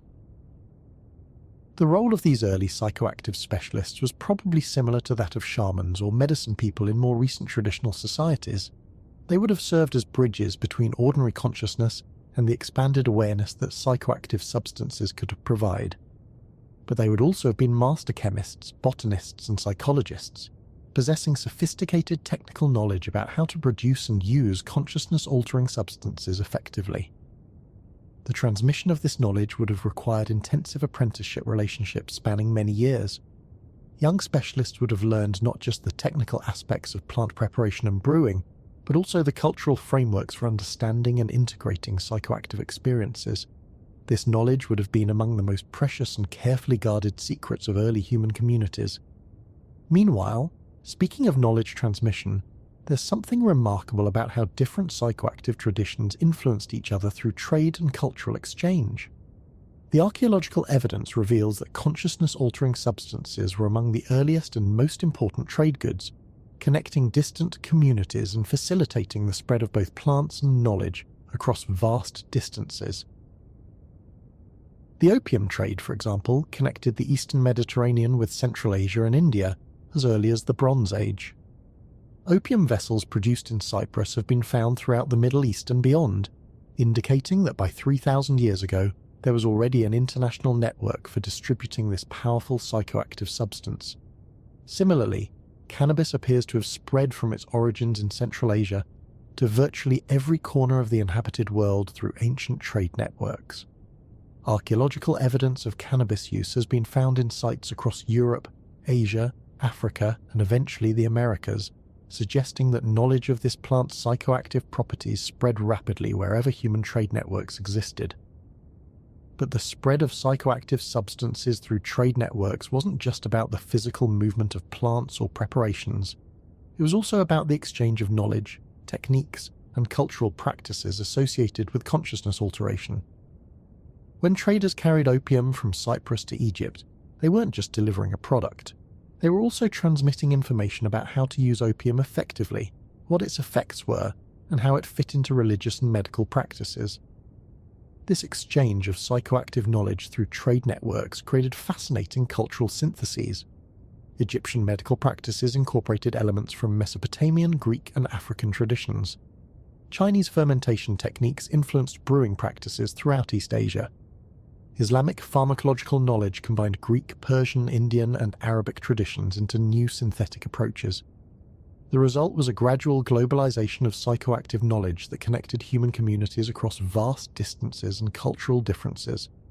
Long before the modern era of global communication, consciousness-altering substances were creating networks of shared knowledge and practice that spanned continents. Let's explore how this globalization of psychoactive knowledge affected the development of early urban civilizations.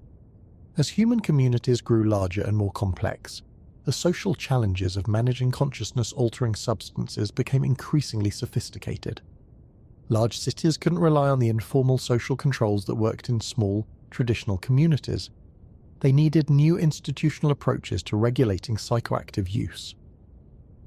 The earliest law codes, including the famous Code of Hammurabi from ancient Babylon, included specific provisions for regulating the production and consumption of fermented beverages.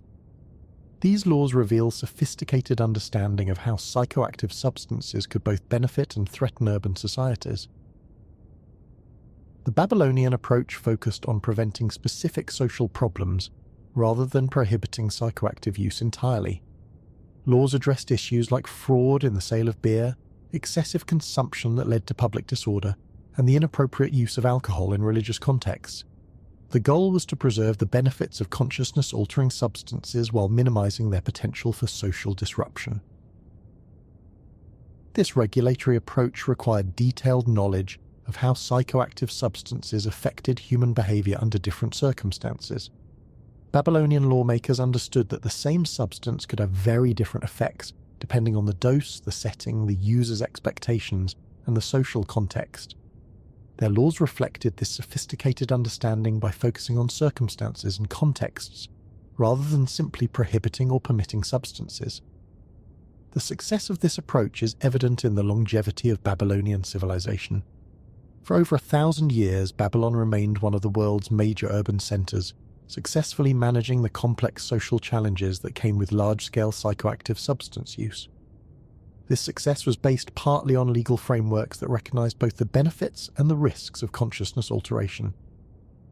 But there's much more complexity to how ancient urban civilizations managed psychoactive substances. The rise of professional priesthoods created new institutions for controlling access to consciousness, altering substances and the knowledge associated with them.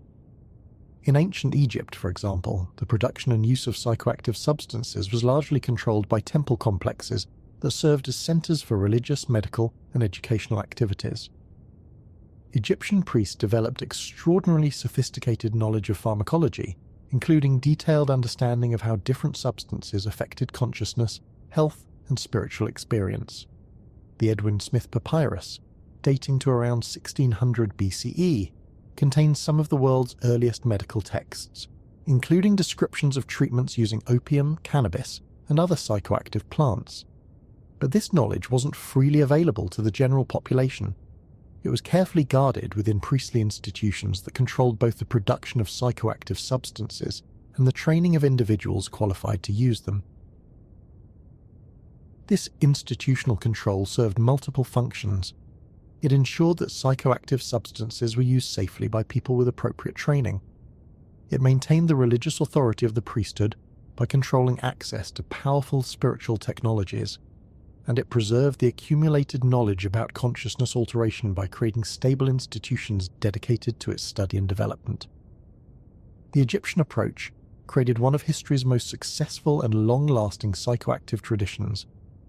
For over 3,000 years, Egyptian civilization maintained sophisticated practices around consciousness-altering substances, contributing enormously to the development of medicine, pharmacology, and spiritual practice throughout the ancient world. Meanwhile, speaking of institutional approaches, there's something fascinating about how different ancient civilizations developed very different strategies for managing the social implications of psychoactive substance use. While Egypt emphasized priestly control, other societies developed more decentralized approaches that distributed responsibility across different social institutions. Ancient Greece, for example, developed the symposium tradition, which created elaborate social frameworks for regulating alcohol consumption through peer pressure and cultural expectations, rather than formal legal controls. Greek symposiums were sophisticated social institutions that served multiple functions, including political discussion, philosophical inquiry, artistic performance, and social networking. The rules governing symposiums were complex and carefully maintained through social tradition rather than formal law.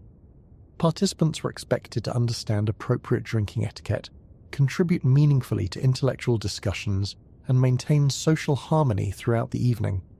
Those who violated these expectations faced social sanctions that could be more effective than legal penalties.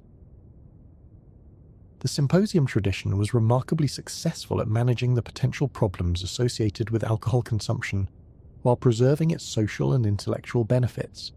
For centuries, Greek symposiums served as crucial institutions for maintaining social cohesion, facilitating political decision-making, and advancing intellectual and artistic development. But the symposium tradition also reveals something important about the relationship between consciousness alteration and creativity. Many of the greatest achievements of Greek civilization, including advances in philosophy, mathematics, literature, and political theory, emerged from intellectual discussions that took place in symposium contexts where consciousness was gently altered by wine consumption.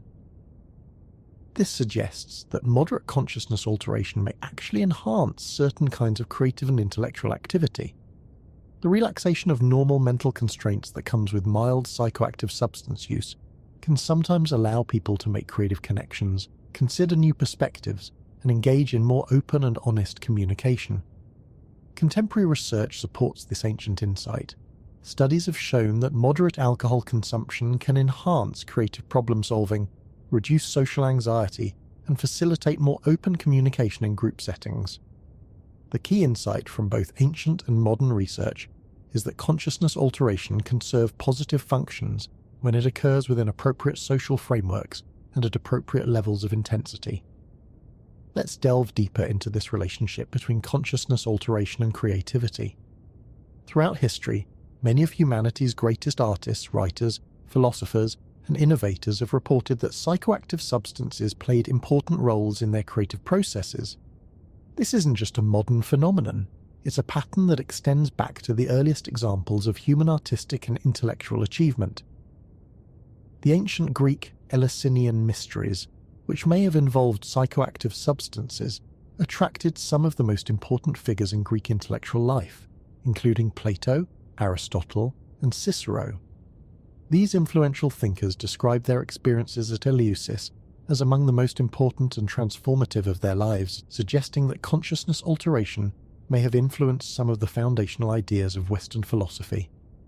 Similarly, the Vedic tradition that gave rise to Hinduism and Buddhism was centered around the consumption of soma, a consciousness-altering substance that was believed to enhance spiritual insight and creative inspiration. The Rig Veda, one of humanity's earliest and most influential religious texts, contains hundreds of hymns praising soma and describing its effects on consciousness and creativity. The relationship between consciousness alteration and artistic achievement is particularly evident in the development of music and poetry. Many traditional cultures have incorporated psychoactive substances into musical and poetic performances, believing that consciousness alteration enhanced both the creation and the appreciation of artistic expression.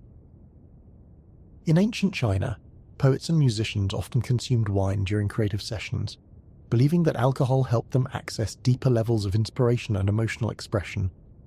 The great Tang dynasty poet Li Bai, considered one of China's greatest literary figures, was famous for composing poetry while drinking wine.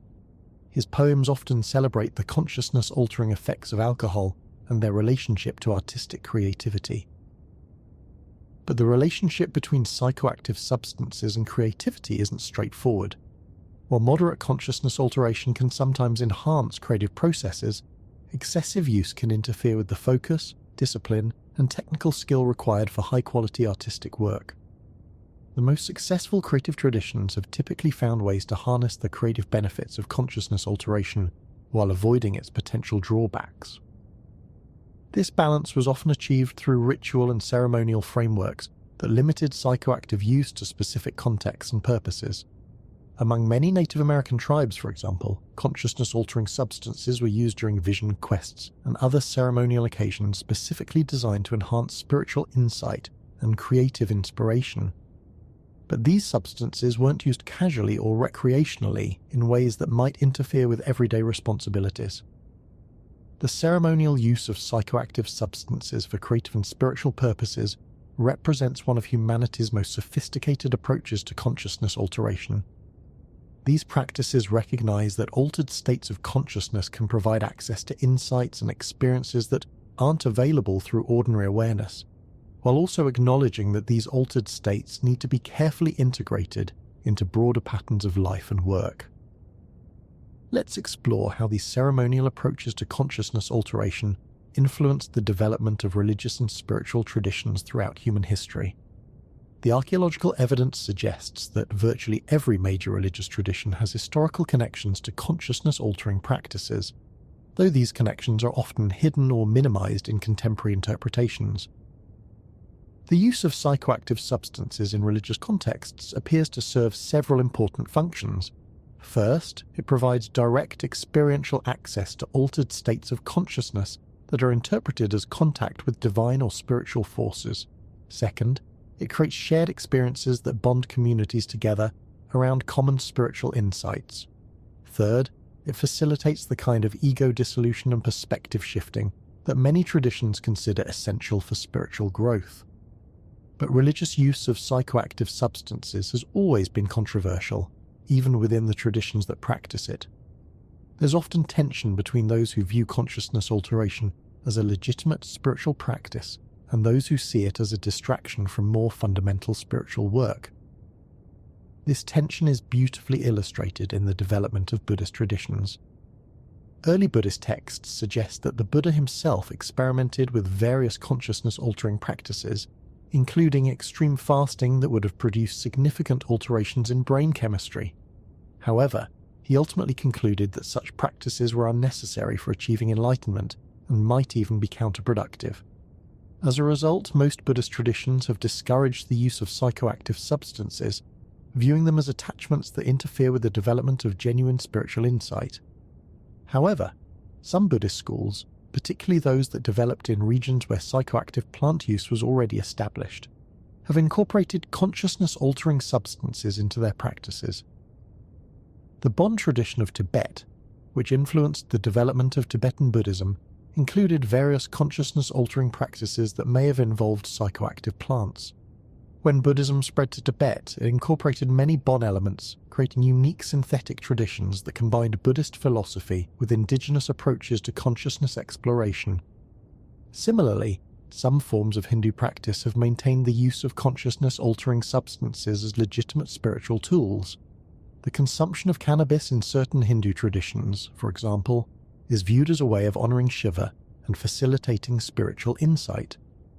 These practices are typically embedded within broader spiritual disciplines that include meditation, yoga, and philosophical study. The key insight from studying religious approaches to psychoactive substances is that most traditions view consciousness alteration as potentially valuable but requiring careful integration with other spiritual practices. The substances themselves are rarely seen as sufficient for spiritual development. Instead, they're viewed as tools that can enhance or deepen spiritual work when used appropriately within established traditional frameworks. But there's something particularly fascinating about how different religious traditions have understood the relationship between consciousness alteration and mystical experience. Many of the world's great mystical traditions describe experiences that sound remarkably similar to those produced by psychoactive substances, including ego dissolution, encounters with divine beings, visions of cosmic unity, and profound insights into the nature of reality. This similarity has led some scholars to propose that many traditional mystical experiences may have been influenced by consciousness-altering substances, even when such use isn't explicitly acknowledged in historical texts. The difficulty of distinguishing between naturally occurring mystical states and those induced by psychoactive substances has created ongoing debates about the role of consciousness alteration in religious history. Medieval Christian mystics, for example, often described experiences that included vivid visions, encounters with divine beings, and states of cosmic consciousness that sound similar to psychedelic experiences. While most scholars believe these experiences were achieved through intensive spiritual practices like fasting, prayer, and meditation, some researchers have suggested that psychoactive substances may have played a role in certain cases. The ergot hypothesis, proposed by scholars like Albert Hofmann, suggests that some medieval mystical experiences may have been influenced by ergot-contaminated grains that contained natural psychedelic compounds. While this theory remains controversial, it highlights the difficulty of separating naturally occurring altered states from those induced by consciousness-altering substances. The Islamic mystical tradition of Sufism provides another interesting example of this complexity. Sufi practices often involve dancing, chanting, and breathing techniques designed to induce altered states of consciousness.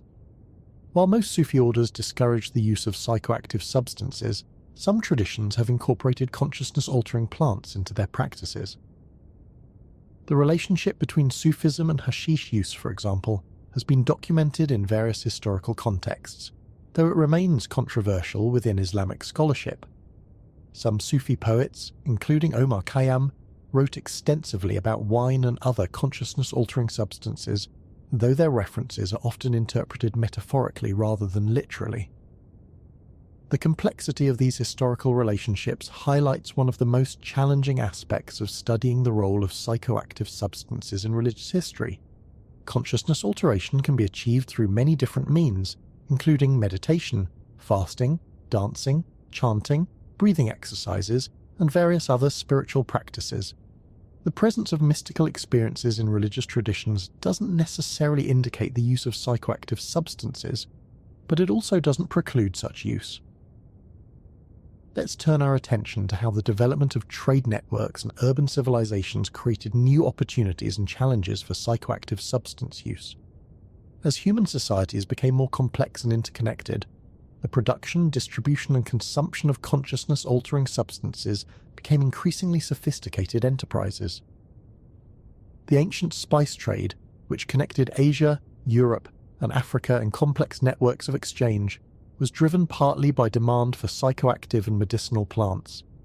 Many of the most valuable spices, including various forms of pepper, cinnamon, cardamom, and others, had consciousness-altering or medicinal properties that made them extremely valuable in ancient markets.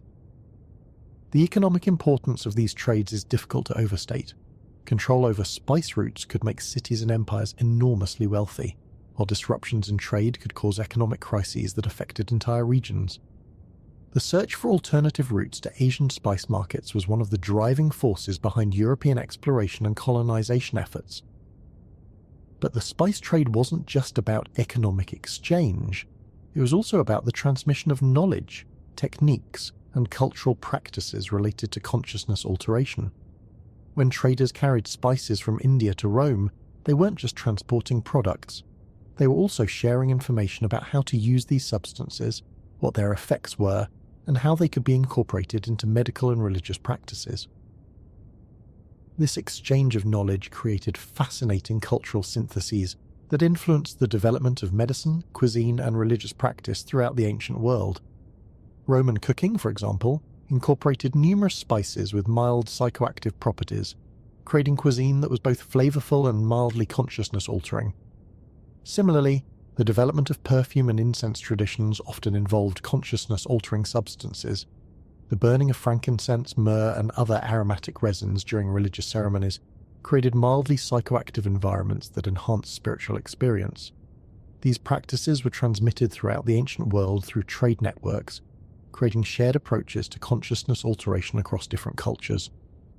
The sophistication of ancient perfume and incense traditions reveals remarkable knowledge of how different substances affect consciousness through different routes of administration.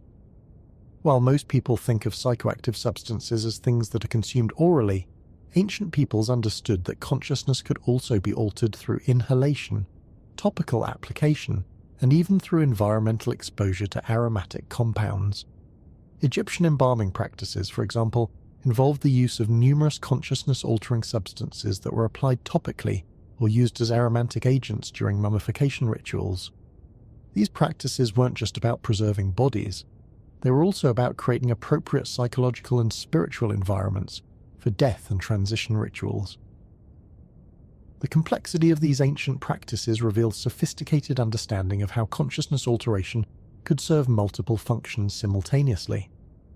The same substances that help preserve bodies also created altered states of consciousness that facilitated grieving, spiritual transition, and communication with deceased individuals. Meanwhile, speaking of death and transition rituals, there's something particularly fascinating about how psychoactive substances have been used throughout history to help people cope with mortality, loss, and major life transitions.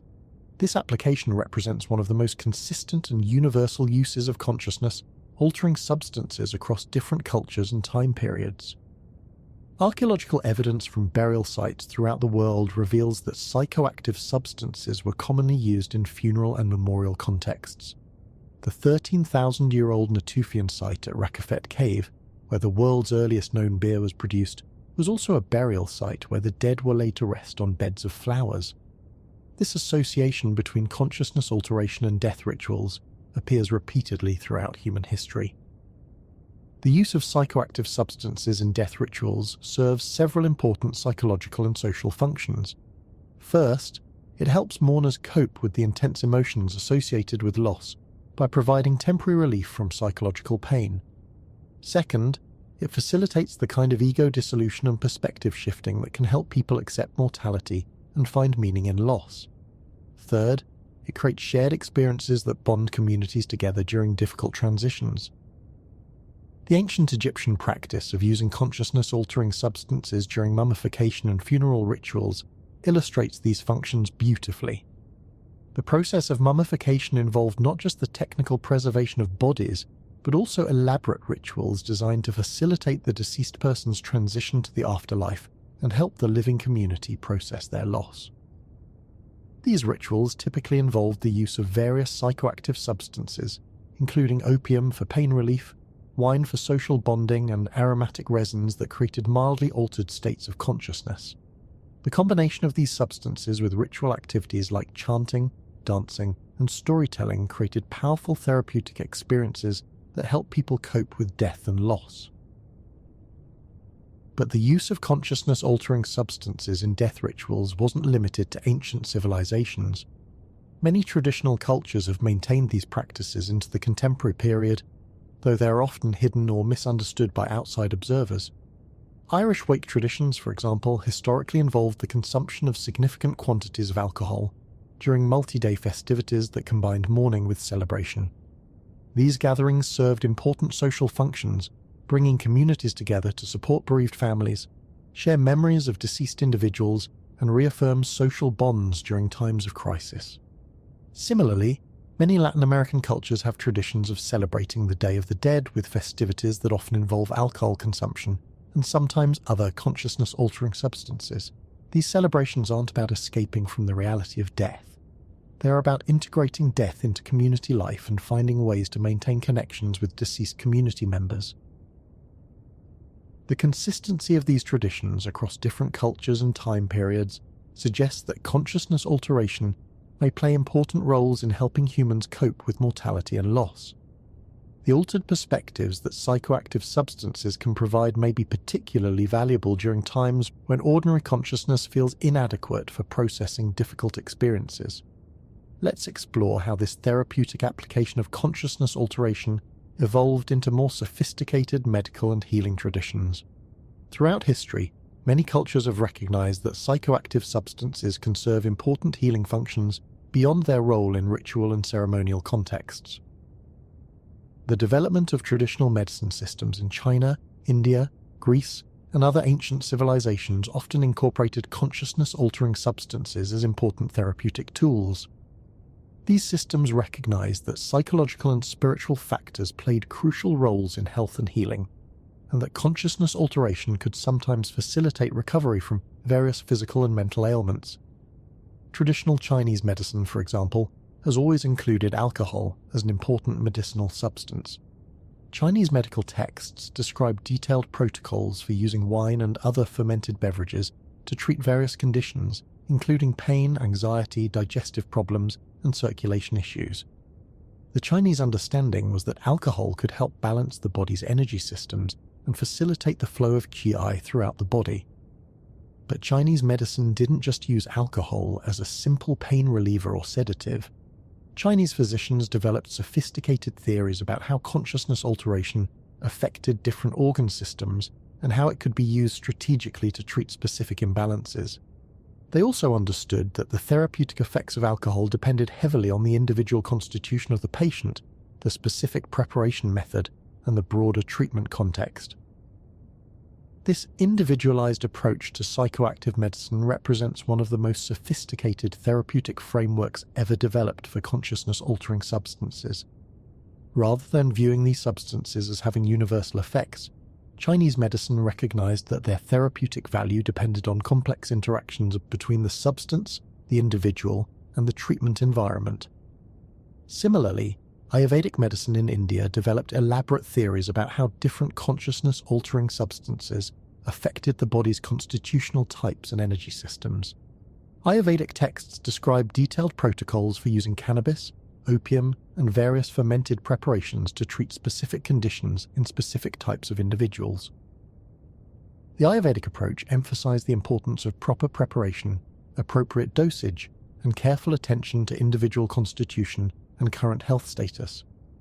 Ayurvedic physicians understood that the same substance could be either beneficial or harmful depending on how it was used and by whom.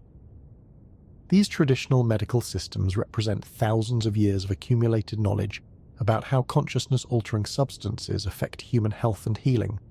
While some of their theoretical frameworks may seem outdated from a modern scientific perspective, their practical insights about individualized treatment, careful dosage, and the importance of set and setting remain remarkably relevant. But there's something particularly interesting about how these ancient medical traditions understood the relationship between consciousness alteration and emotional healing. Long before the development of modern psychology, traditional healers recognized that many physical ailments had psychological components, and that consciousness-altering substances could sometimes facilitate emotional healing. Traditional shamanic healing practices, found in cultures throughout the world, often combine the use of psychoactive plants with various psychological and spiritual interventions designed to address the emotional and spiritual dimensions of illness. Shamanic healers understood that physical symptoms were sometimes expressions of deeper psychological or spiritual imbalances that needed to be addressed holistically. The use of ayahuasca in traditional Amazonian healing, for example, involves not just the administration of a psychoactive brew, but also extensive psychological and spiritual work designed to help patients understand and resolve the underlying causes of their illness. Shamanic healers guide patients through consciousness-altering experiences while also providing counseling, spiritual guidance, and community support. This holistic approach to healing recognizes that consciousness alteration can facilitate profound psychological insights and emotional releases that contribute to overall health and well-being. The altered perspectives that psychoactive substances provide can sometimes help people understand their problems differently, release emotional blockages, and develop new strategies for coping with life challenges. Contemporary research is beginning to validate many of these traditional insights about the therapeutic potential of consciousness-altering substances. Clinical trials with psychedelics like psilocybin and MDMA are showing promising results for treating depression, anxiety, PTSD, and various other psychological conditions. These modern studies are revealing that psychoactive substances may work by temporarily disrupting normal patterns of brain activity, allowing new neural connections to form and enabling people to break free from rigid patterns of thought and behavior that contribute to psychological problems. But the contemporary research is also highlighting the importance of factors that traditional healers have always emphasized, including careful preparation, appropriate set and setting, experienced guidance, and integration support. The substances themselves aren't magic bullets. Their therapeutic value depends heavily on how they're used and the broader context in which they're administered. This convergence of traditional wisdom and modern research suggests that we may be entering a new era in humanity's relationship with consciousness-altering substances, one that combines the safety and precision of modern medicine with the holistic understanding and cultural wisdom of traditional healing practices. Meanwhile, speaking of traditional healing practices, there's something remarkable about how different cultures have understood the relationship between consciousness alteration and community healing. Many traditional psychoactive practices weren't just about individual healing. They were about healing entire communities and maintaining social harmony. The peyote ceremonies of Plains Indian tribes, for example, often served as occasions for resolving conflicts, making important community decisions, and addressing social problems that affected entire groups. The consciousness-altering effects of peyote help participants see beyond their individual perspectives and consider the needs of the broader community. These ceremonies typically involved extended periods of sharing, discussion, and group problem-solving that continued throughout the night.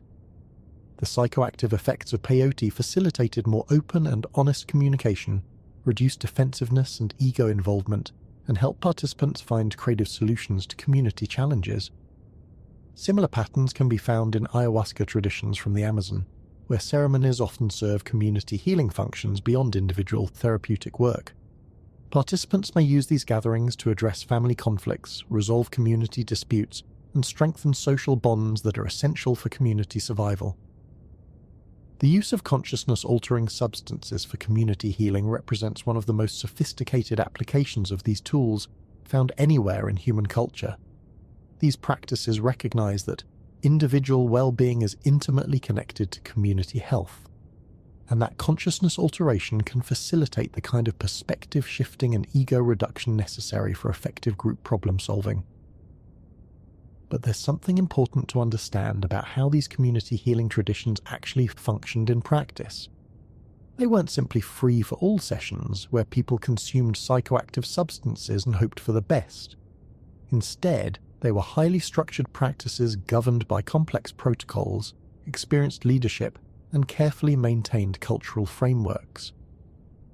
The success of these traditions depended on the presence of skilled facilitators who understood how to guide groups through consciousness, altering experiences safely and productively. These facilitators needed extensive training not just in the pharmacological aspects of psychoactive substances, but also in group psychology, conflict resolution, and traditional cultural knowledge. The training process for traditional psychoactive facilitators was typically extremely rigorous, often involving years or even decades of apprenticeship under experienced teachers. Prospective shamans, medicine people, or ceremonial leaders had to demonstrate not just technical knowledge, but also personal maturity, emotional stability, and deep commitment to serving community needs. This emphasis on extensive training and community accountability helped ensure that consciousness-altering substances were used responsibly and effectively. Traditional communities couldn't afford to have inexperienced or irresponsible individuals leading psychoactive ceremonies because the consequences of poor leadership could affect entire groups. The sophisticated training and accountability systems that surrounded traditional psychoactive practices represent valuable models for contemporary efforts to integrate consciousness-altering substances into modern therapeutic and spiritual contexts. They demonstrate that these powerful tools can be used safely and effectively when appropriate cultural frameworks are in place to support them. Let's delve deeper into how these traditional frameworks for managing psychoactive substances were transmitted across generations and adapted to changing circumstances. The maintenance of sophisticated psychoactive traditions required not just individual expertise, but also stable cultural institutions dedicated to preserving and developing consciousness alteration knowledge. Many traditional cultures developed elaborate initiation systems that controlled access to psychoactive knowledge, while also ensuring that such knowledge was passed on to qualified individuals. These initiation systems typically involved multiple stages of training, testing, and community recognition that could span many years. Among many Native American tribes, for example, the right to lead peyote ceremonies was earned through extensive training, community service, and demonstration of personal character and spiritual development. Prospective leaders had to show not just technical knowledge about peyote and ceremonial protocols, but also the wisdom and maturity needed to guide others through potentially challenging experiences. These initiation systems served multiple functions. They ensured that psychoactive knowledge was preserved and transmitted accurately across generations. They maintained community control over potentially dangerous practices, and they created social roles and institutions that gave meaning and structure to consciousness alteration activities. The complexity of these traditional initiation systems reveals how seriously traditional cultures took the responsibility of managing consciousness-altering substances. These weren't casual practices that anyone could participate in without preparation. They were sophisticated technologies for exploring consciousness that required extensive training and community support to use effectively. But traditional initiation systems also had to adapt to changing circumstances, including contact with other cultures, environmental changes, and social disruptions caused by colonization and modernization. The ability of psychoactive traditions to survive and evolve under challenging conditions demonstrates their fundamental importance to human communities. The Native American Church, for example, represents a remarkable adaptation of traditional peyote practices to the challenges of modern life. Founded in the early 20th century, the church combined traditional indigenous peyote ceremonies with elements of Christianity, creating a synthetic religious tradition that could survive in the context of American legal and social systems. The church's success in maintaining traditional psychoactive practices while adapting to modern conditions demonstrates the flexibility and resilience of well-established consciousness alteration traditions.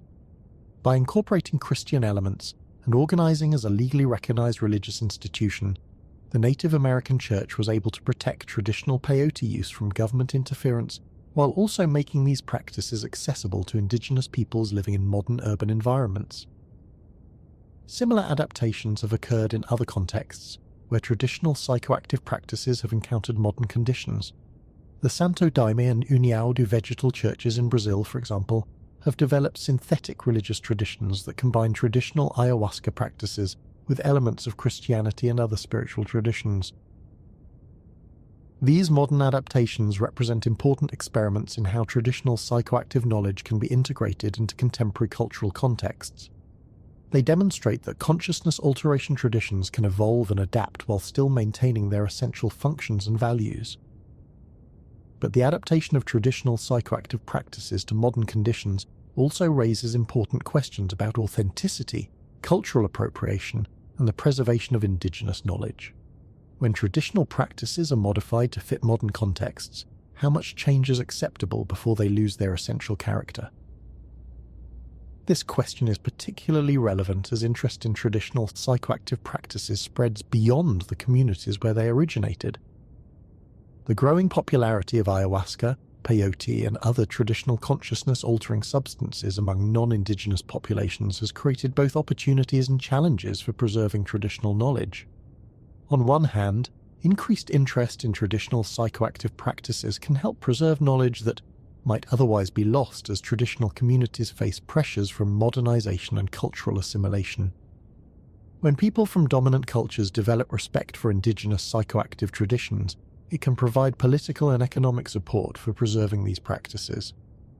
On the other hand, the commercialization and popularization of traditional psychoactive practices can lead to their distortion, trivialization, and exploitation. When consciousness-altering substances are removed from their traditional cultural contexts and used primarily for recreational or commercial purposes, they may lose much of their therapeutic and spiritual value. The challenge of preserving traditional psychoactive knowledge while making it accessible to modern populations requires careful attention to issues of cultural respect, appropriate training, and community benefit. Some promising approaches are emerging that attempt to honor traditional knowledge while also adapting it to contemporary needs. The Multidisciplinary Association for Psychedelic Studies, for example, has worked to develop research protocols that incorporate traditional wisdom about setting, and integration while also meeting modern scientific standards. Their approach involves collaboration with indigenous practitioners to ensure that traditional knowledge is respected and that traditional communities benefit from any commercial applications. Similarly, some contemporary psychedelic therapy programs are incorporating elements of traditional ceremonial practices into their treatment protocols, recognizing that the cultural frameworks surrounding psychoactive use are often as important as the substances themselves. This understanding has emerged from decades of careful research combining archaeological evidence, ethnographic studies, and contemporary neuroscience. What we're discovering is that the human relationship with consciousness-altering substances isn't just a footnote in cultural history, it's one of the central threads that runs through the entire tapestry of human civilization. But let's delve even deeper into some of the most remarkable aspects of this ancient story that we haven't yet fully explored. There's something particularly fascinating about how different environmental conditions shaped the development of unique psychoactive traditions in different parts of the world. The relationship between geography, climate, and consciousness alteration reveals patterns that help us understand why certain cultures developed such sophisticated knowledge about specific plants and substances. Consider the remarkable diversity of psychoactive traditions that emerged in the Amazon rainforest, one of the most biodiverse regions on Earth. The Amazon contains thousands of plant species with psychoactive properties, and indigenous peoples developed incredibly sophisticated knowledge about how to combine different plants to create powerful consciousness-altering preparations. Ayahuasca, for example, isn't made from a single plant, but rather from a combination of at least 2 different species, the Banisteriopsis carpi vine and plants containing DMT, typically Psychotria viridis. The remarkable thing about this combination is that neither plant alone produces the powerful psychoactive effects of ayahuasca. The DMT-containing plants would normally be broken down by enzymes in the digestive system before reaching the brain, but the Banisteriopsis carpi vine contains compounds that inhibit these enzymes, allowing the DMT to reach the brain and produce its consciousness-altering effects. Think about what this means in terms of botanical knowledge. Indigenous Amazonian peoples somehow discovered that combining these 2 specific plants would produce effects that neither plant could produce alone. This discovery required understanding the complex pharmacological interactions between different plant compounds, knowledge that took generations to develop and refine. The sophistication of this knowledge becomes even more remarkable when we consider that there are dozens of different ayahuasca recipes used by different indigenous groups throughout the Amazon. These recipes often include additional plants that modify the effects of the basic ayahuasca brew, creating preparations tailored for specific purposes like healing particular ailments, facilitating certain types of visions or addressing specific spiritual needs. Some ayahuasca preparations include plants that enhance the visual aspects of the experience.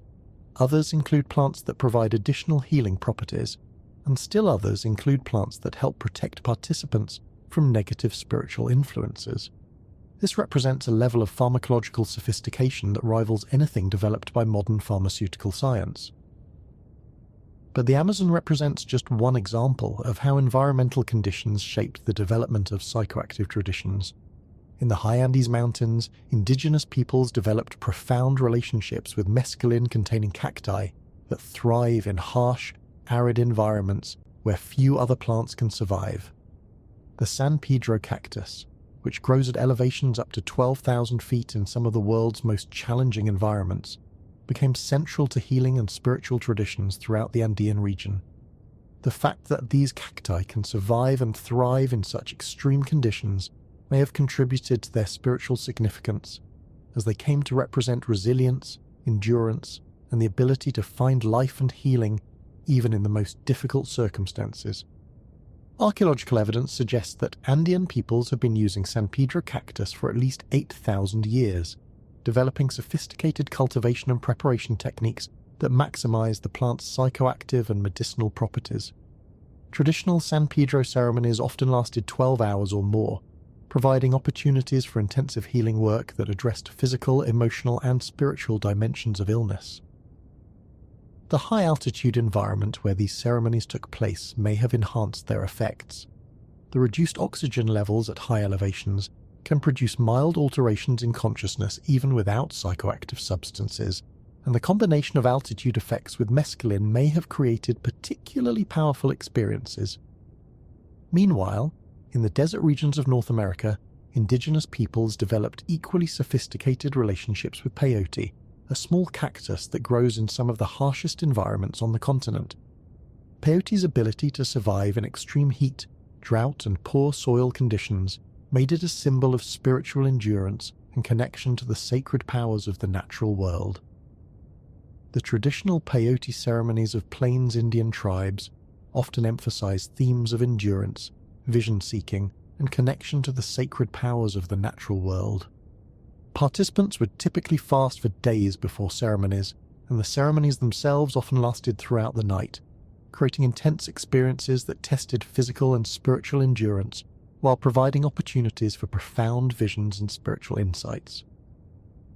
The environmental conditions where peyote grows, the vast open spaces of the Chihuahuan Desert, may have influenced the types of visions and experiences that people had during peyote ceremonies.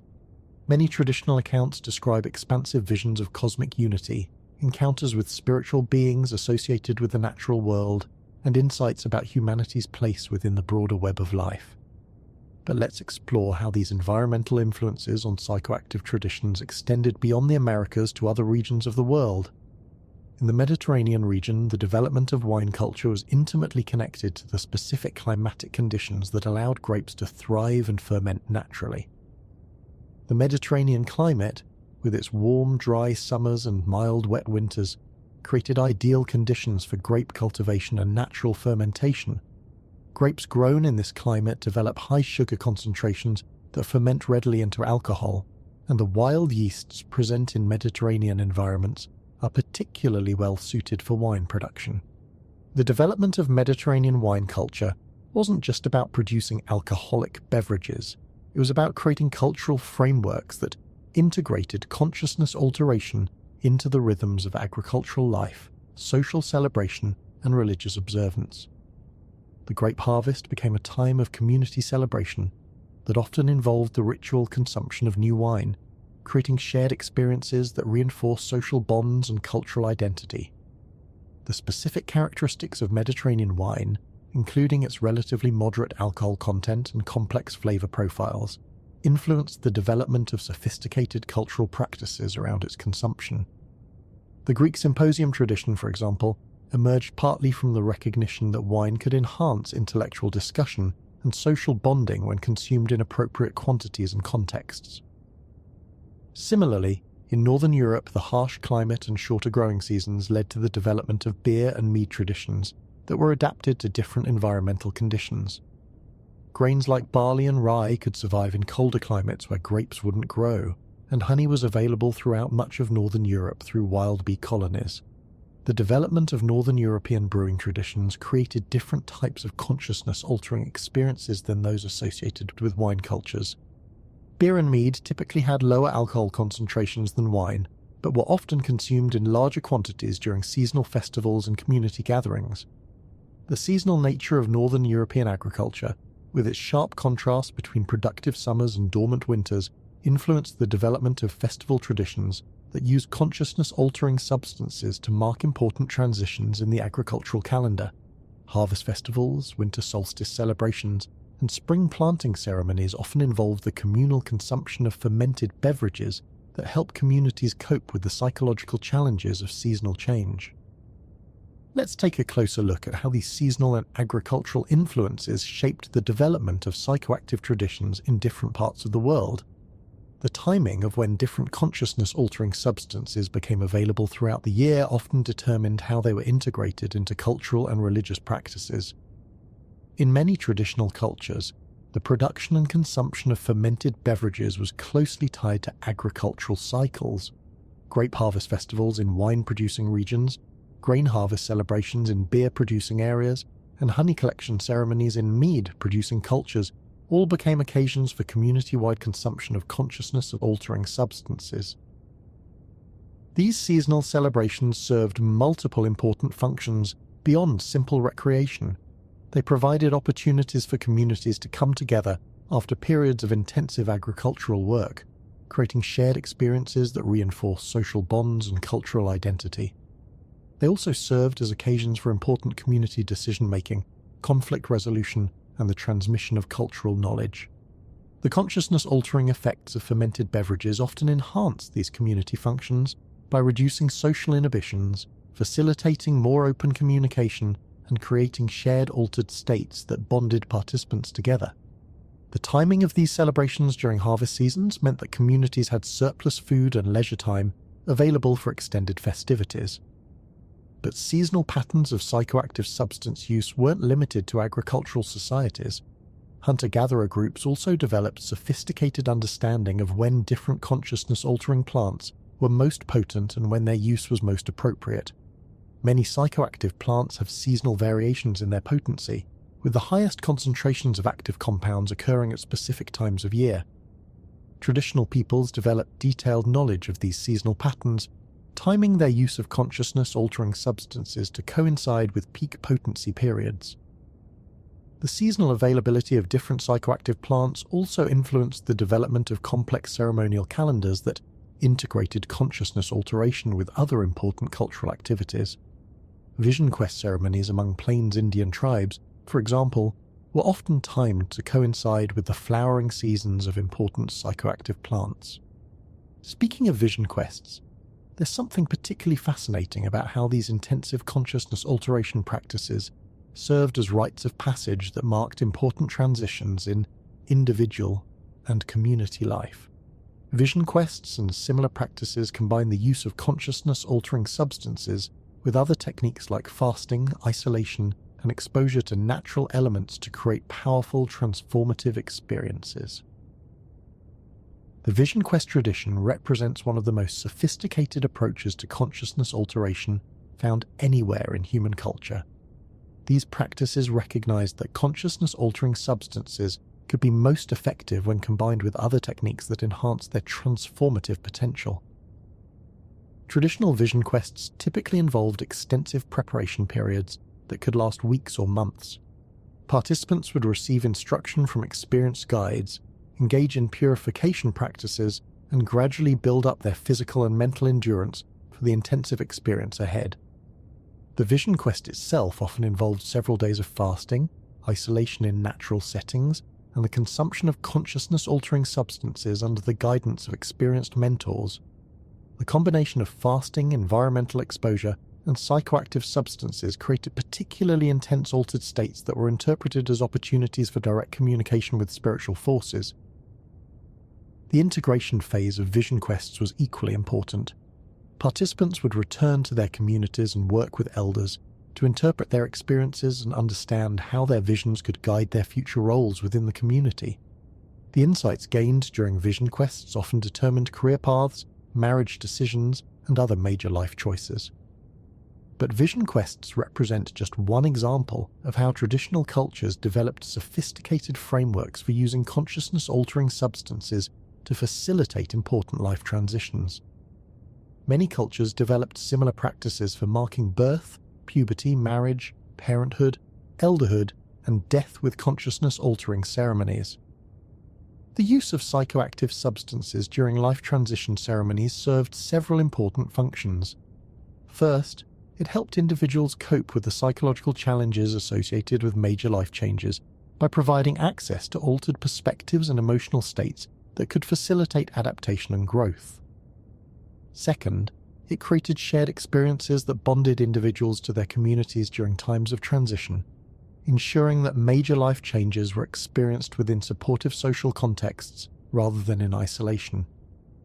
Third, it provided opportunities for communities to transmit important cultural knowledge and values during times when individuals were particularly receptive to learning and change. The sophistication of these traditional approaches to consciousness alteration during life transitions reveals deep understanding of how psychological and social factors influence the effects of psychoactive substances. Traditional peoples understood that consciousness-altering substances could serve very different functions depending on when they were used, who used them, and what social and cultural contexts surrounded their use. Let's explore how this understanding influenced the development of different types of consciousness-altering practices for different life stages and social roles. Many traditional cultures developed specialized psychoactive practices for children, adolescents, adults, and elders that reflected the different developmental needs and social responsibilities of each life stage. Childhood exposure to consciousness-altering substances was typically carefully controlled and limited to specific ceremonial contexts, where children could observe adult practices without directly participating. This allowed young people to become familiar with consciousness alteration traditions while protecting them from experiences they weren't developmentally ready to handle. Adolescent initiation ceremonies often included more direct participation in consciousness-altering practices, but within carefully structured frameworks that emphasized education, community bonding, and the transmission of adult responsibilities. These practices helped young people transition from childhood dependence to adult independence while maintaining connection to cultural traditions. Adult practices typically emphasized the use of consciousness-altering substances for healing, problem-solving, and community service. Adults who had demonstrated maturity and responsibility might be granted access to more powerful consciousness-altering practices, but always within frameworks that emphasize service to community needs rather than individual gratification. Elder practices often focused on the use of consciousness-altering substances for wisdom, gathering, teaching, and preparation for death. Elders who had accumulated extensive experience with consciousness alteration often became guides and teachers for younger community members, passing on traditional knowledge while also continuing their own spiritual development. This age-graded approach to consciousness alteration created sophisticated systems of training and accountability that helped ensure that psychoactive substances were used safely and beneficially throughout the life cycle. It also created incentives for personal development and community service, as access to more powerful consciousness-altering practices was typically linked to demonstrations of maturity and responsibility. But traditional cultures didn't just differentiate consciousness-altering practices by age. They also developed specialized practices for different social roles and occupations that reflected the unique challenges and responsibilities associated with different forms of work. Warriors, for example, often had access to consciousness-altering substances that enhanced courage, endurance, and pain tolerance. These substances helped warriors cope with the psychological and physical challenges of combat, while also creating shared experiences that bonded warrior groups together. Healers typically received extensive training in the use of consciousness-altering substances for therapeutic purposes, including knowledge of how different substances affected different types of ailments and how to guide patients through healing experiences safely and effectively. Artists and craftspeople often use consciousness-altering substances to enhance creativity and inspiration. developing sophisticated understanding of how different substances affected different types of creative work. Religious specialists typically received the most extensive training in consciousness alteration practices, as their role involved guiding others through spiritual experiences and maintaining the cultural knowledge associated with these practices. This occupational specialization in consciousness alteration practices created complex knowledge systems that preserved and transmitted detailed understanding of how psychoactive substances could serve different functions within community life. It also created systems of checks and balances that helped prevent the misuse of consciousness-altering substances by ensuring that access was linked to appropriate training and community accountability. Meanwhile, speaking of occupational specialization, there's something remarkable about how traditional healers developed sophisticated diagnostic systems that used consciousness-altering substances to identify and treat different types of ailments. These diagnostic approaches recognized that physical symptoms often reflected deeper psychological or spiritual imbalances that needed to be addressed holistically. Traditional healers often used their own consciousness, altering experiences to gain insights into their patients' conditions, entering altered states that allowed them to perceive subtle energetic or spiritual factors that weren't apparent in ordinary consciousness. This approach required extensive training and experience to use safely and effectively. The diagnostic use of consciousness-altering substances often involved complex ceremonial processes that included divination, spiritual communication, and energy work alongside the administration of psychoactive plants. Healers would typically fast, purify themselves, and enter altered states before working with patients, ensuring that they were in appropriate spiritual and psychological conditions for healing work.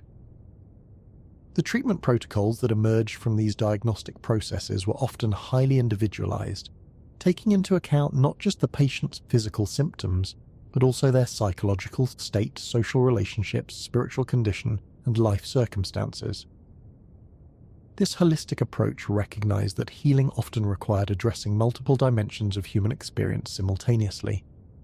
Traditional healing practices also emphasize the importance of community support and social healing alongside individual treatment.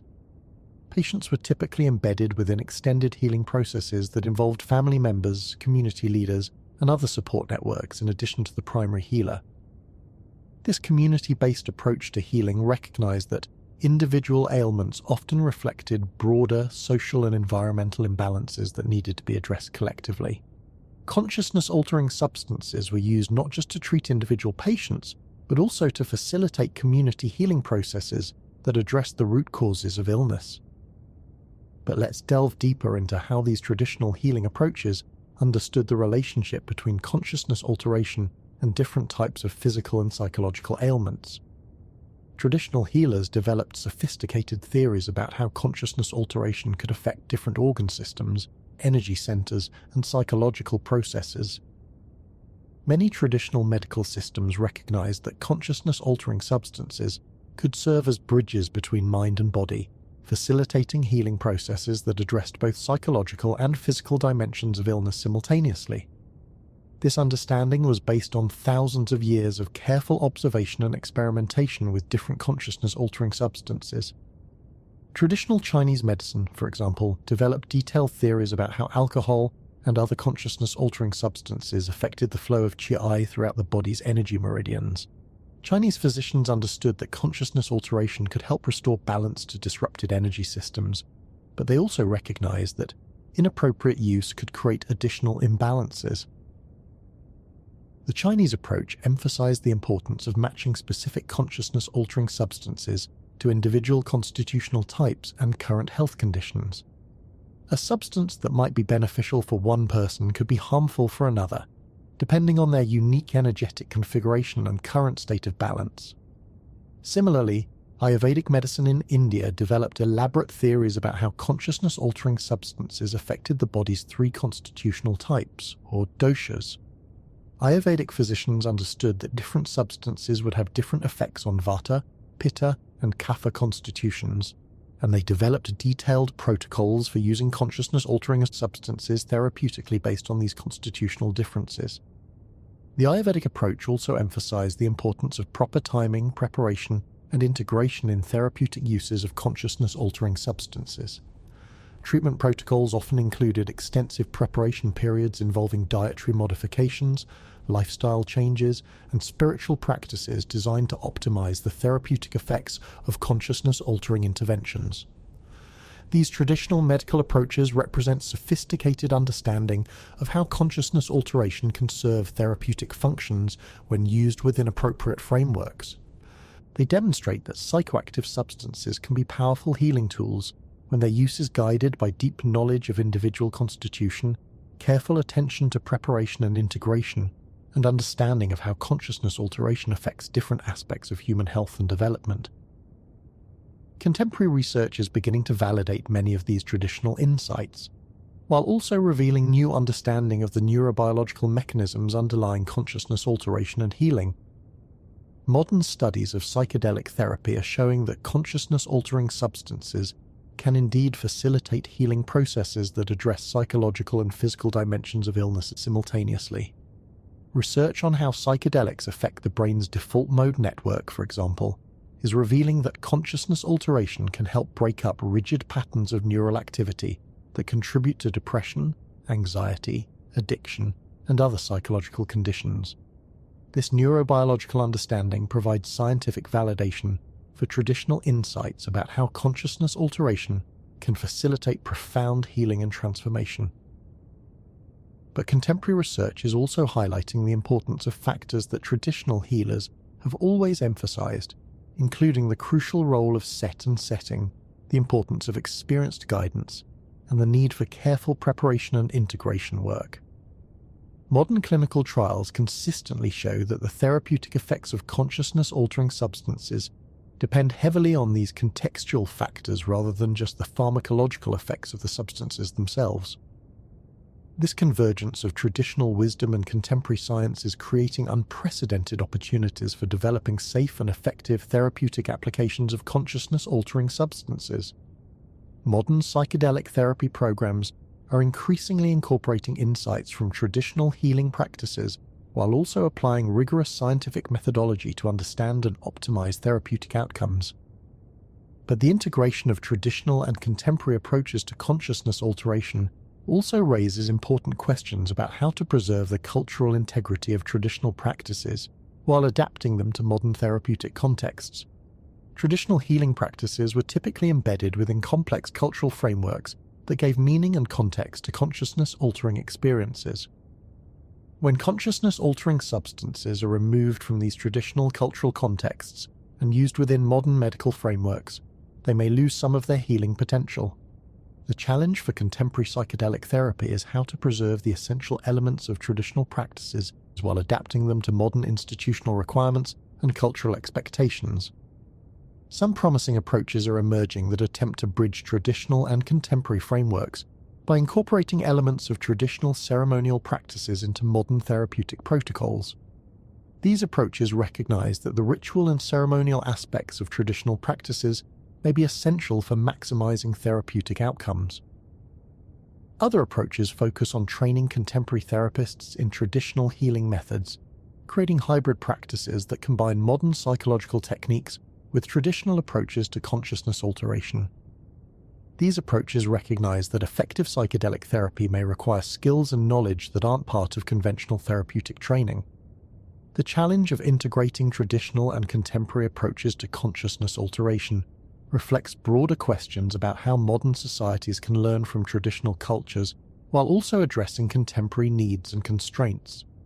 This integration requires developing new frameworks that honor traditional wisdom while also meeting modern standards for safety, efficacy, and ethical conduct. Let's explore how this integration challenge is playing out in the context of contemporary research on consciousness and neuroscience. Modern brain imaging technologies are revealing unprecedented insights into how consciousness-altering substances affect neural activity, providing scientific validation for many traditional insights, while also revealing new understanding of consciousness itself. Studies using functional magnetic resonance imaging, or fMRI, have shown that psychedelics produce distinctive patterns of brain activity that differ dramatically from normal waking consciousness. These studies reveal that consciousness-altering substances don't simply add something to normal brain function, They fundamentally reorganize how different brain regions communicate with each other. One of the most significant findings from this research is that psychedelics appear to increase communication between brain regions that don't normally interact extensively. This increased connectivity may explain why consciousness-altering experiences often involve novel insights, creative breakthroughs, and the formation of new associations between previously unconnected ideas. The research is also revealing that consciousness-altering substances affect different people in different ways, depending on individual differences in brain structure, personality, and life experience. This scientific finding validates traditional insights about the importance of individualizing consciousness alteration practices, rather than assuming that the same substance will have the same effects for everyone. Contemporary neuroscience research is also providing new understanding of how consciousness itself emerges from brain activity. Studies of consciousness-altering substances are contributing to broader scientific efforts to understand the neural basis of awareness, perception, memory, and other fundamental aspects of conscious experience. This research has implications that extend far beyond the therapeutic applications of psychoactive substances. It's contributing to fundamental questions about the nature of consciousness, the relationship between mind and brain, and the possibility of developing new technologies for enhancing human cognitive and creative abilities. But the scientific study of consciousness alteration is also raising important ethical questions about how this knowledge should be applied. The same insights that could lead to beneficial therapeutic applications could also potentially be used to manipulate or control human consciousness in harmful ways. The development of new consciousness-altering technologies, including both pharmaceutical drugs and electronic devices that can alter brain states, raises questions about how society should regulate access to tools that can fundamentally change human experience and perception. These ethical considerations highlight the importance of preserving traditional wisdom about consciousness alteration alongside contemporary scientific advances. Traditional cultures developed sophisticated ethical frameworks for managing consciousness, altering practices that emphasized community benefit, individual responsibility, and respect for the power of these tools. Contemporary societies are facing the challenge of developing new ethical frameworks that can guide the responsible development and application of consciousness-altering technologies. This challenge requires integrating insights from traditional wisdom, contemporary science, and modern ethical theory to create frameworks that protect individual rights while also promoting collective benefit. The stakes involved in this challenge are enormous. Consciousness-altering technologies have the potential to address some of humanity's most pressing problems, including mental health crises, social fragmentation, and the need for enhanced creativity and cooperation in addressing global challenges. But these same technologies also have the potential to be misused in ways that could threaten individual autonomy, social stability, and human dignity. The choices we make about how to develop and regulate consciousness-altering technologies will have profound implications for the future of human civilization. Let's explore some of the specific contemporary developments that are shaping the future of consciousness alteration. The pharmaceutical industry is investing heavily in developing new psychedelic medicines, with dozens of companies working to bring various consciousness-altering substances through clinical trials and regulatory approval processes. These pharmaceutical developments represent both opportunities and challenges for realizing the therapeutic potential of consciousness-altering substances.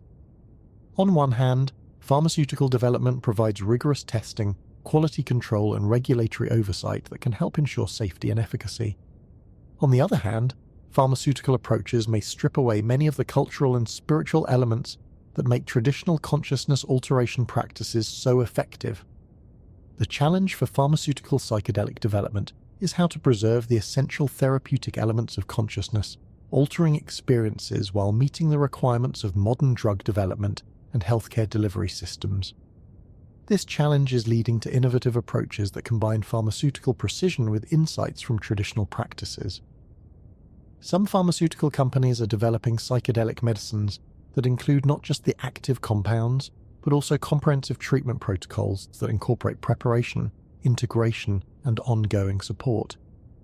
These approaches recognize that the therapeutic value of consciousness-altering substances depends on much more than just the pharmacological effects of the drugs themselves. Other companies are focusing on developing new consciousness, altering compounds that may be easier to integrate into conventional healthcare systems. These synthetic psychedelics may have shorter durations of action, more predictable effects, or other characteristics that make them more suitable for clinical use. But pharmaceutical development of consciousness-altering substances also raises important questions about access, equity, and the preservation of traditional knowledge. Many consciousness-altering substances are derived from plants that have been used by indigenous communities for thousands of years, and there are concerns about whether these communities will benefit from the commercial development of their traditional medicines.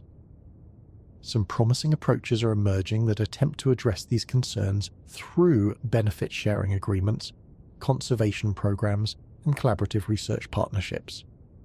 These approaches recognize that the pharmaceutical development of traditional medicines should provide benefits to the communities that preserved and developed the original knowledge. The challenge of ensuring equitable access to psychedelic medicines is particularly important given the high costs typically associated with pharmaceutical development. Traditional consciousness-altering practices were usually embedded in community systems that made them freely available to all community members, but contemporary pharmaceutical psychedelics may only be accessible to those who can afford expensive medical treatments. Addressing this challenge will require developing new models of healthcare delivery that can provide effective psychedelic therapy at reasonable costs while maintaining appropriate safety and quality standards. Some promising approaches include group therapy models, peer support programs, and community-based treatment centers that can reduce per-person costs while preserving therapeutic effectiveness. Meanwhile, speaking of community-based approaches, there's growing interest in developing modern institutions that can recreate some of the community support functions that characterize traditional consciousness alteration practices. These contemporary communities recognize that consciousness-altering substances are most effective when used within supportive social contexts, rather than as isolated individual experiences.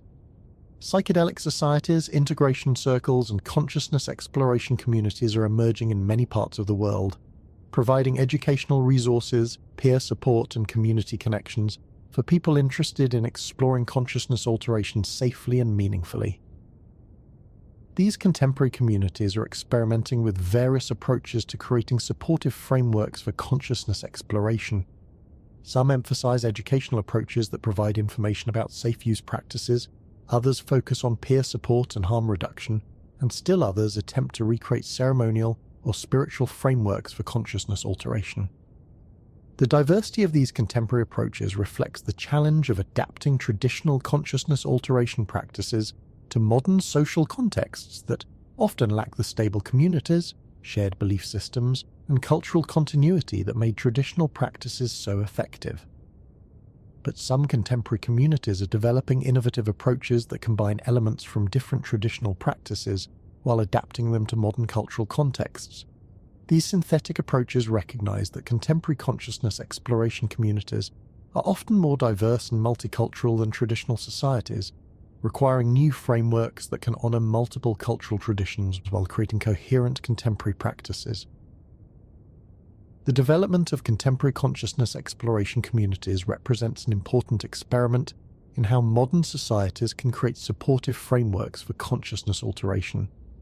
The success or failure of these experiments will have significant implications for how consciousness-altering substances are integrated into contemporary culture. But the development of modern consciousness exploration communities also raises important questions about how to maintain appropriate safety and quality standards without recreating the exclusivity and hierarchy that characterize some traditional practices. Contemporary communities have the opportunity to develop more democratic and inclusive approaches to consciousness alteration while preserving the essential safety and support functions of traditional frameworks. Some contemporary communities are developing innovative governance structures that combine democratic decision-making with recognition of the need for experienced leadership in consciousness alteration practices. These approaches attempt to balance individual autonomy with collective responsibility and safety. Other communities are experimenting with peer education and mutual support models that distribute knowledge and responsibility more widely rather than concentrating authority in individual leaders. These approaches recognize that contemporary consciousness exploration communities often include individuals with diverse backgrounds and experiences that can contribute to collective knowledge and support. The evolution of contemporary consciousness exploration communities will likely be shaped by broader cultural trends towards more democratic, inclusive, and participatory approaches to spiritual and therapeutic practices. But these communities will also need to preserve essential safety and support functions that require some degree of structure and experienced guidance.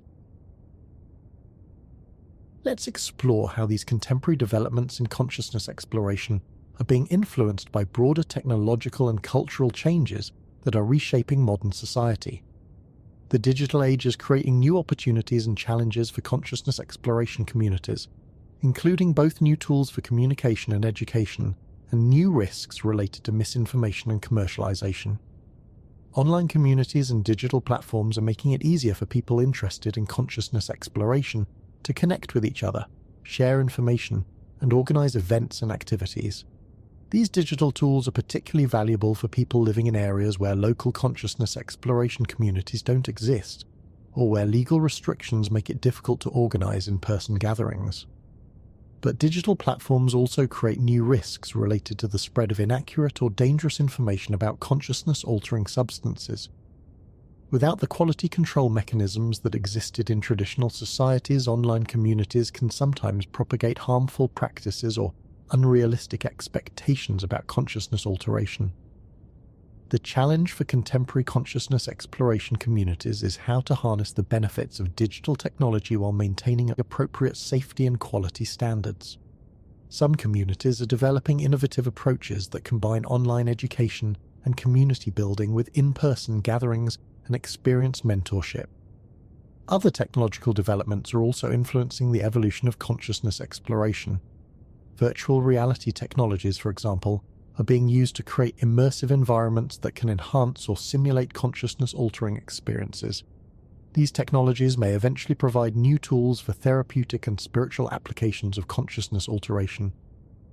Neurofeedback and brain stimulation technologies are also being developed that can produce altered states of consciousness without the use of psychoactive substances.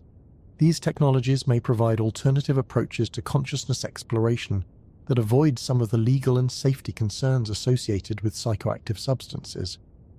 But technological approaches to consciousness alteration also raise important questions about whether artificially induced altered states can provide the same benefits as those produced through traditional methods involving psychoactive substances and ceremonial practices.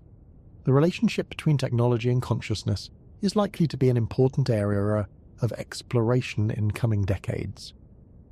The integration of technology into consciousness exploration also reflects broader questions about how modern societies balance technological innovation with traditional wisdom. The challenge is how to develop new technologies that enhance human capabilities without losing the essential insights and practices that traditional cultures developed over thousands of years. As we look toward the future of consciousness exploration, it's clear that we're entering a period of unprecedented opportunity and challenge. The convergence of traditional wisdom, contemporary science, technological innovation, and cultural change is creating possibilities for consciousness exploration that go far beyond anything available to previous generations. But realizing this potential will require wisdom, care, and respect for both the power of consciousness-altering tools and the responsibility that comes with using them.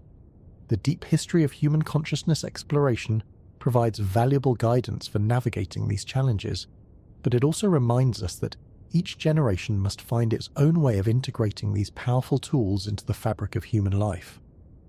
The choices we make about how to approach consciousness alteration in the coming decades will have profound implications not just for individual health and well-being, but also for the evolution of human consciousness and civilization more broadly. The stakes could not be higher, and the opportunities could not be more promising. The ancient conversation between human consciousness and the consciousness-altering gifts of the natural world continues to evolve, now encompassing not just traditional plants and preparation methods, but also new synthetic compounds, technological tools, and cultural frameworks. This evolution represents both continuity with ancient traditions and innovation that opens new frontiers for human exploration and development. As we navigate this evolution, we carry with us the accumulated wisdom of countless generations of consciousness explorers who have walked these paths before us. Their insights, preserved in traditional practices and passed down through ceremony, teaching, and direct experience, provide invaluable guidance for the journey ahead. But we also have opportunities and responsibilities that previous generations didn't face. Our understanding of neuroscience, psychology, and pharmacology provides new insights into how consciousness alteration works and how it can be used most effectively. Our global communications and transportation systems allow for unprecedented sharing of knowledge and collaboration across cultural boundaries. Our scientific methods provide tools for rigorously testing the safety and efficacy of consciousness-altering practices in ways that can inform public policy and healthcare practice. And our technological capabilities provide new tools for enhancing and exploring consciousness that complement traditional approaches. The integration of all these elements, traditional wisdom, contemporary science, technological innovation, and global collaboration, may be essential for addressing some of the most pressing challenges facing humanity in the 21st century. Climate change, social inequality, political polarization, mental health crises, and various other global challenges may require new levels of creativity, empathy, cooperation, and consciousness that traditional approaches to consciousness alteration might help facilitate. But realizing this potential will require approaching consciousness alteration with the reverence, wisdom, and responsibility it deserves. The substances and practices that alter consciousness are among the most powerful tools available to human beings for exploring the nature of reality, facilitating healing and growth, and expanding the boundaries of human potential. These tools have guided our species through thousands of years of cultural evolution, helping our ancestors cope with suffering, find meaning in existence, create art and beauty, develop scientific understanding, and build communities based on shared values and mutual support. As we continue this ancient journey of consciousness exploration, we have the opportunity to honor both the wisdom of traditional practices and the insights of contemporary knowledge. We can create new syntheses that preserve the essential benefits of consciousness alteration while adapting them to the needs and possibilities of our time. The path forward requires integrating the best insights from multiple traditions and disciplines, traditional indigenous knowledge, contemporary scientific research, innovative technological approaches, and emerging cultural frameworks that can support beneficial consciousness exploration in modern contexts. This integration won't be easy. It will require overcoming significant challenges related to legal frameworks, cultural attitudes, institutional structures, and individual preparation and education. But the potential benefits for both individuals and society make this effort worthwhile. The deep history of consciousness alteration reminds us that these practices have been central to human culture and development for tens of thousands of years. They represent one of our species' most enduring and universal approaches to exploring the mysteries of existence, facilitating healing and growth, and expanding the boundaries of human experience and understanding. As we face the challenges and opportunities of the future, this ancient heritage of consciousness exploration may prove more relevant and valuable than ever. The careful, respectful, and wise use of consciousness-altering substances and practices may help us develop the expanded awareness, deeper empathy, enhanced creativity, and stronger connections we need to create more just, sustainable, and fulfilling forms of human civilization. But realizing this potential is not inevitable. It will require conscious choices, sustained effort, and ongoing commitment to using these powerful tools in service of healing, understanding, and the flourishing of all life. The responsibility is enormous, but so is the opportunity. Tonight, as you settle into rest, perhaps you'll carry with you a sense of connection to this vast lineage of consciousness explorers who have come before us. From the earliest humans brewing fermented beverages in ancient caves to contemporary researchers studying the neural mechanisms of psychedelic therapy, from traditional shamans guiding healing ceremonies to modern communities creating new frameworks for consciousness exploration, the human quest for expanded awareness continues across the millennia. This quest connects us not just to our own species, but to the broader web of consciousness that includes all living beings. The plants and fungi that produce consciousness-altering compounds, The ecosystems that sustain them and the planetary systems that support all life are all part of this vast network of interconnected awareness. Understanding our place within this larger web of consciousness may be essential for developing approaches to consciousness alteration that serve not just human needs, but the well-being of all life on Earth. The wisdom traditions that have guided human consciousness exploration for thousands of years consistently emphasize this broader perspective, recognizing that individual healing and growth are intimately connected to the health of communities, ecosystems, and the planet itself. As we continue to explore the frontiers of consciousness, we have the opportunity to carry forward this wisdom while also contributing our own insights and innovations to the ongoing evolution of human awareness. Each person who approaches consciousness alteration with respect, wisdom, and beneficial intention becomes part of this ancient lineage of explorers and healers. The conversation between human consciousness and the consciousness-altering gifts of nature continues in each moment of awareness, each act of healing, each gesture of compassion, and each effort to understand the deeper mysteries of existence. This conversation is both deeply personal and fundamentally collective, involving each individual's unique journey of discovery, while also contributing to the broader evolution of human understanding and capability. May we approach this ongoing conversation with the reverence it deserves, honoring both the power of consciousness-altering tools and our responsibility to use them wisely. May we learn from the accumulated wisdom of traditional practices while also contributing to new understandings that can serve future generations. And may we remember that the ultimate goal of consciousness exploration is not escape from reality, but deeper engagement with the profound mysteries and possibilities of existence itself. Rest peacefully tonight, knowing that you are part of this ancient and ongoing story of consciousness exploration. The quest for expanded awareness that began tens of thousands of years ago with our earliest ancestors continues through your own moments of curiosity, wonder, and openness to the mysteries of existence. But before we settle into the gentle embrace of sleep, let's explore some of the most profound implications of this deep history for understanding human nature itself. The universality of consciousness alteration across cultures and throughout time suggests that the desire to explore altered states isn't just a cultural curiosity or recreational pursuit. It appears to be a fundamental aspect of human consciousness, as basic to our nature as language, art, music, or spiritual seeking. This insight has profound implications for how we understand human psychology and development. If consciousness alteration is indeed a fundamental human drive, then attempts to completely suppress or eliminate it may be working against basic aspects of human nature. Instead of viewing the desire for altered states as pathological or deviant, we might need to understand it as a natural expression of human curiosity and the innate drive to explore the full spectrum of conscious experience. Contemporary research in psychology and neuroscience is beginning to support this perspective.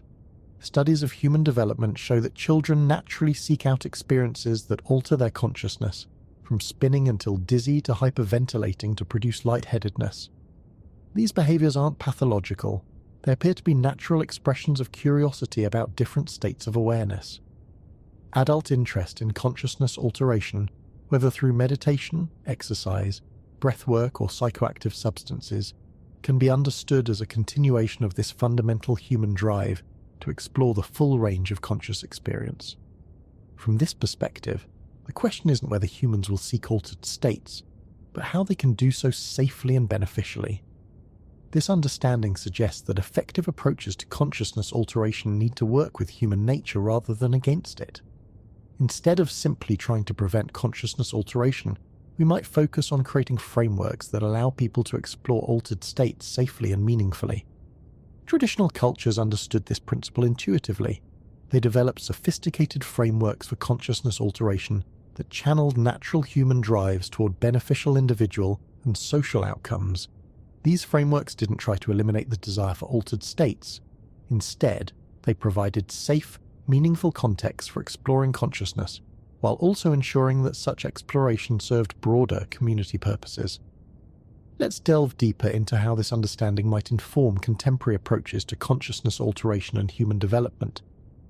If consciousness exploration is indeed a fundamental human drive, then educational systems might need to incorporate age-appropriate opportunities for students to learn about different states of awareness and how to explore them safely. Some progressive educational programs are beginning to experiment with incorporating mindfulness, meditation, and other consciousness practices into their curricula. These programs recognize that helping young people develop healthy relationships with altered states may be as important as teaching them about nutrition, exercise, or other aspects of health and well-being. But educational approaches to consciousness alteration also raise complex questions about parental rights, cultural values, and the appropriate role of institutions in shaping young people's relationship with consciousness. Different communities have very different views about when and how consciousness alteration should be introduced to young people. Traditional cultures typically had elaborate systems for gradually introducing young people to consciousness alteration practices through age-appropriate ceremonies and educational experiences. These systems recognized that consciousness exploration required careful preparation and guidance to be safe and beneficial. Contemporary societies are still working to develop equivalent systems that can provide appropriate guidance while also respecting diverse cultural values and individual choices. This challenge requires balancing the need for safety and education with respect for family autonomy and cultural diversity. The development of educational approaches to consciousness alteration is also being influenced by growing research on the therapeutic applications of consciousness, altering practices for young people. Studies are showing that mindfulness, meditation, and other consciousness practices can be beneficial for addressing anxiety, depression, attention problems, and other challenges that affect many young people. Some research is even beginning to explore whether carefully supervised consciousness alteration experiences might be beneficial for addressing severe mental health challenges in adolescents and young adults. While this research is still in early stages, it suggests that consciousness alteration might have important therapeutic applications across the entire lifespan. But therapeutic applications of consciousness alteration for young people also raise important ethical questions about consent, safety, and the appropriate balance between individual autonomy and parental authority. These questions are likely to become increasingly important as research continues to reveal the potential benefits and risks of consciousness alteration for human development.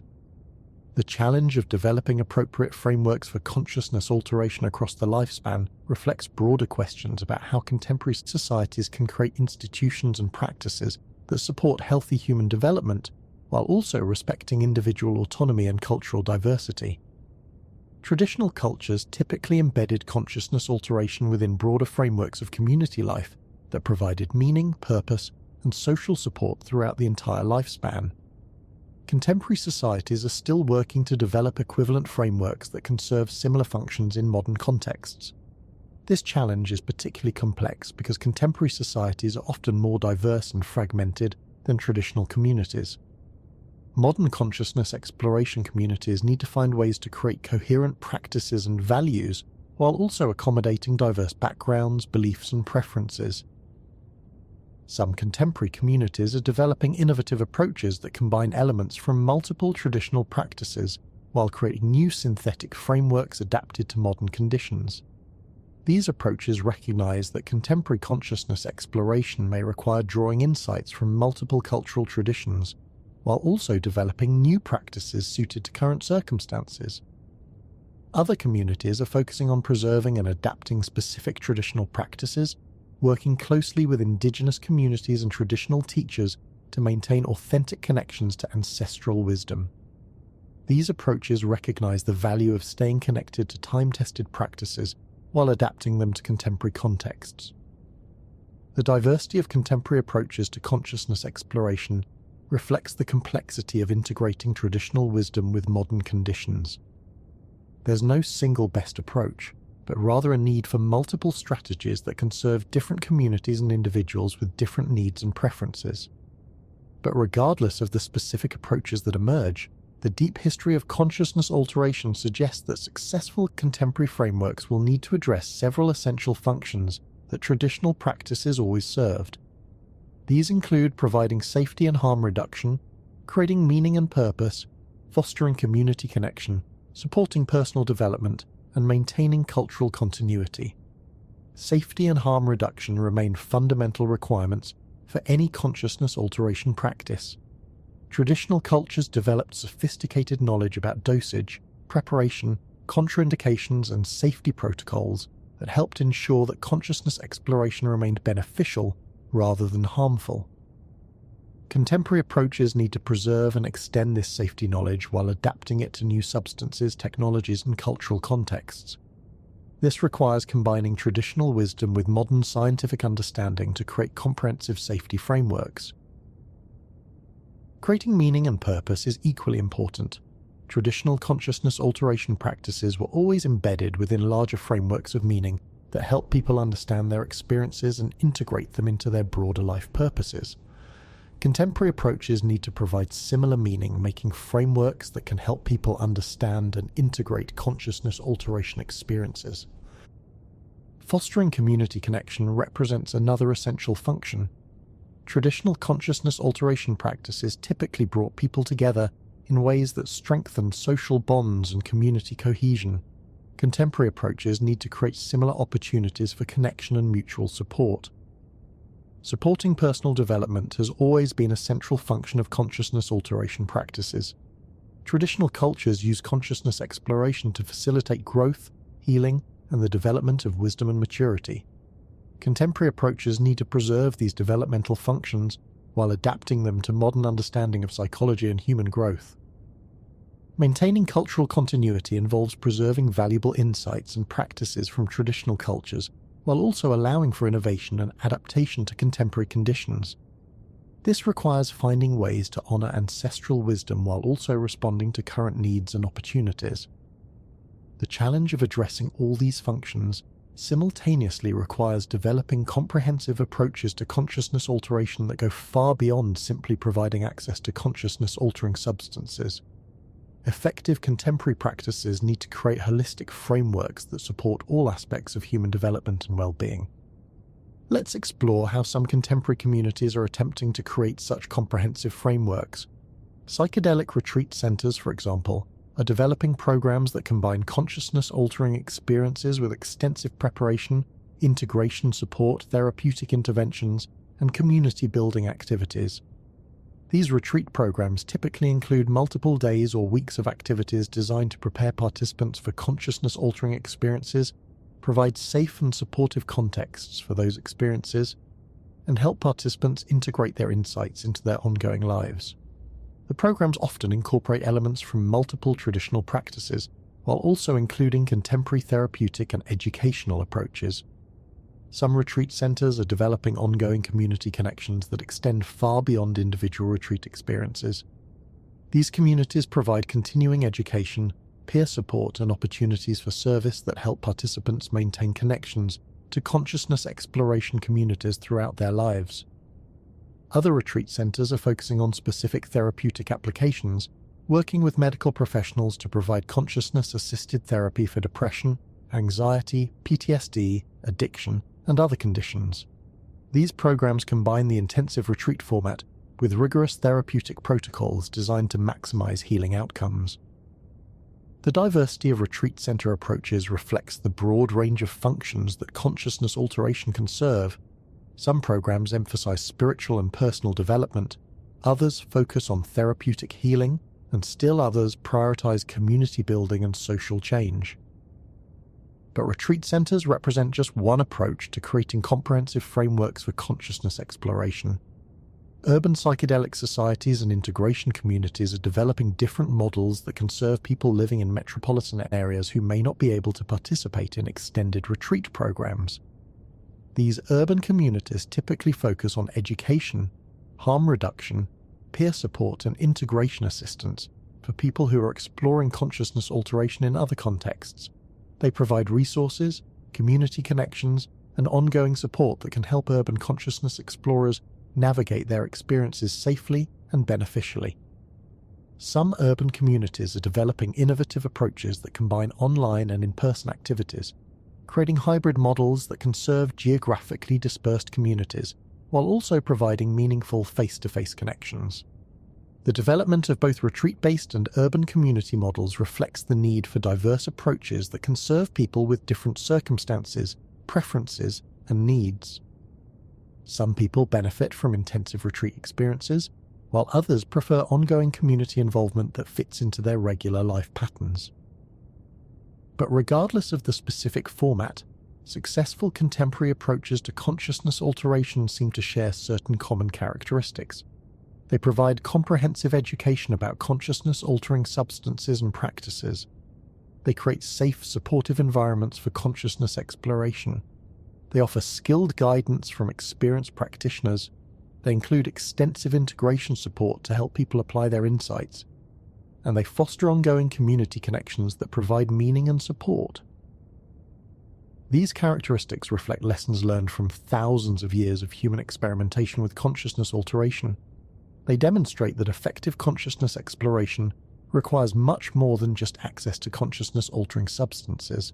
It requires comprehensive frameworks that address all aspects of safety, meaning, community, and personal development. The challenge for contemporary societies is how to create such comprehensive frameworks within modern institutional structures and cultural contexts. This challenge is being addressed through multiple approaches, including medical and therapeutic programs, religious and spiritual organizations, educational institutions, and grassroots community initiatives. Each of these approaches has unique strengths and limitations. Medical programs provide rigorous safety oversight and therapeutic expertise, but may lack the spiritual and community dimensions that make traditional practices so effective. Religious organizations provide meaning and community, but may lack scientific rigor and therapeutic sophistication. Educational institutions provide intellectual framework and research capabilities, but may lack experiential depth and practical application. The most promising contemporary approaches may be those that find ways to combine strengths from multiple institutional frameworks while minimizing their limitations. This might involve collaborations between medical institutions and spiritual organizations, partnerships between research universities and grassroots communities, or hybrid programs that incorporate elements from multiple approaches. But creating effective institutional collaborations around consciousness alteration requires overcoming significant challenges related to different professional standards, legal requirements, cultural values, and organizational priorities. These challenges are substantial, but the potential benefits of successful collaboration make the effort worthwhile. The development of effective contemporary frameworks for consciousness alteration is likely to require sustained experimentation, learning, and adaptation over many years or even decades. Traditional cultures had centuries or millennia to develop and refine their consciousness alteration practices. Contemporary societies are trying to create equivalent frameworks within much shorter timeframes, while also addressing the complexities of modern life. This acceleration of cultural development around consciousness alteration reflects broader patterns of rapid change that characterize contemporary society. Many traditional practices and institutions that took centuries to develop are being adapted, modified, or replaced within decades or years. The challenge of managing such rapid cultural change while preserving valuable traditional wisdom requires new approaches to cultural learning and development. Contemporary societies need to find ways to accelerate the development of beneficial cultural practices while also ensuring that essential wisdom and knowledge aren't lost in the process. Digital technologies may play important roles in addressing this challenge by enabling rapid sharing of information, experiences, and best practices across geographical and cultural boundaries. Online communities, digital libraries, and virtual reality experiences may help preserve and transmit traditional knowledge, while also facilitating innovation and adaptation. But technological approaches to cultural preservation and development also raise questions about the authenticity and depth of digitally mediated experiences. Traditional consciousness alteration practices emphasize direct, embodied experience and face-to-face relationships that may be difficult to replicate through digital technologies. The challenge of integrating technological tools with traditional practices requires careful attention to what essential elements of traditional practices can be preserved and transmitted through digital means and what elements require direct, in-person experience and relationship. This challenge reflects broader questions about how human societies can maintain authentic connections to traditional wisdom while also embracing technological innovation and cultural change. The solutions that emerge will likely require creative combinations of traditional and contemporary approaches, rather than choosing exclusively between old and new methods. As we look toward the future of consciousness exploration, it's clear that we're living through a period of unprecedented opportunity and challenge. The convergence of traditional wisdom, scientific research, technological innovation, and cultural change is creating possibilities for consciousness exploration that go far beyond anything available to previous generations. But realizing this potential will require wisdom, skill, and commitment to using consciousness alteration tools in service of healing, understanding, and the flourishing of all life. The deep history of consciousness exploration provides valuable guidance for this work, but it also reminds us that each generation must find its own way of integrating these powerful tools into the fabric of human life. The choices we make about how to approach consciousness alteration in the coming years and decades will have profound implications for the future of human consciousness and civilization. We have the opportunity to create approaches that combine the best insights from traditional cultures with the best capabilities of contemporary knowledge and technology. But we also have the responsibility to ensure that consciousness alteration serves beneficial purposes rather than harmful ones. The same tools that can facilitate healing, creativity, and spiritual development can also be misused in ways that cause suffering and social disruption. The key insight from studying the deep history of consciousness alteration is that the effects of these tools depend primarily on how they're used, rather than on their inherent properties. Consciousness-altering substances and practices can serve very different functions, depending on the cultural framework, social institutions, and individual preparations that surround their use. This insight suggests that the most important work in developing beneficial approaches to consciousness alteration may not involve discovering new substances or technologies, but rather creating wise and skillful frameworks for using the tools that are already available. Traditional cultures excelled at creating such frameworks, developing sophisticated approaches that maximized benefits while minimizing risks. Contemporary societies have the opportunity to learn from these traditional approaches while also adapting them to current conditions and capabilities. But creating effective contemporary frameworks for consciousness alteration will require addressing challenges that traditional cultures didn't face, including legal and regulatory complexities, institutional fragmentation, cultural diversity, and the rapid pace of technological and social change. These challenges are substantial, but they're not insurmountable. Human societies have repeatedly demonstrated remarkable creativity and adaptability in developing cultural practices that serve fundamental human needs while adapting to changing circumstances. The development of beneficial contemporary approaches to consciousness alteration represents one of the most important cultural challenges of our time. The stakes are high, but so are the potential benefits for individual healing, social cohesion, and the continued evolution of human consciousness and capability. As we engage in this important work, we can draw inspiration and guidance from the countless generations of consciousness explorers who have walked these paths before us. Their wisdom, preserved in traditional practices and transmitted through ceremony, teaching, and direct experience, provides invaluable resources for navigating the opportunities and challenges ahead. But we also have unique capabilities and responsibilities that previous generations didn't possess. Our scientific understanding of consciousness and neuroscience, our global communication and collaboration capabilities, and our technological tools for enhancing and studying consciousness provide unprecedented opportunities for advancing the art and science of consciousness exploration. The integration of traditional wisdom with contemporary capabilities may be essential for addressing some of the most pressing challenges facing humanity in the 21st century. Climate change, social inequality, political polarization, mental health crises, and various other global challenges may require new levels of consciousness, creativity, empathy, and cooperation that consciousness exploration practices might help facilitate. But realizing this potential will require approaching consciousness alteration with the reverence, wisdom, and responsibility it deserves. These are among the most powerful tools available to human beings for exploring the nature of reality, facilitating healing and growth, and expanding the boundaries of human potential.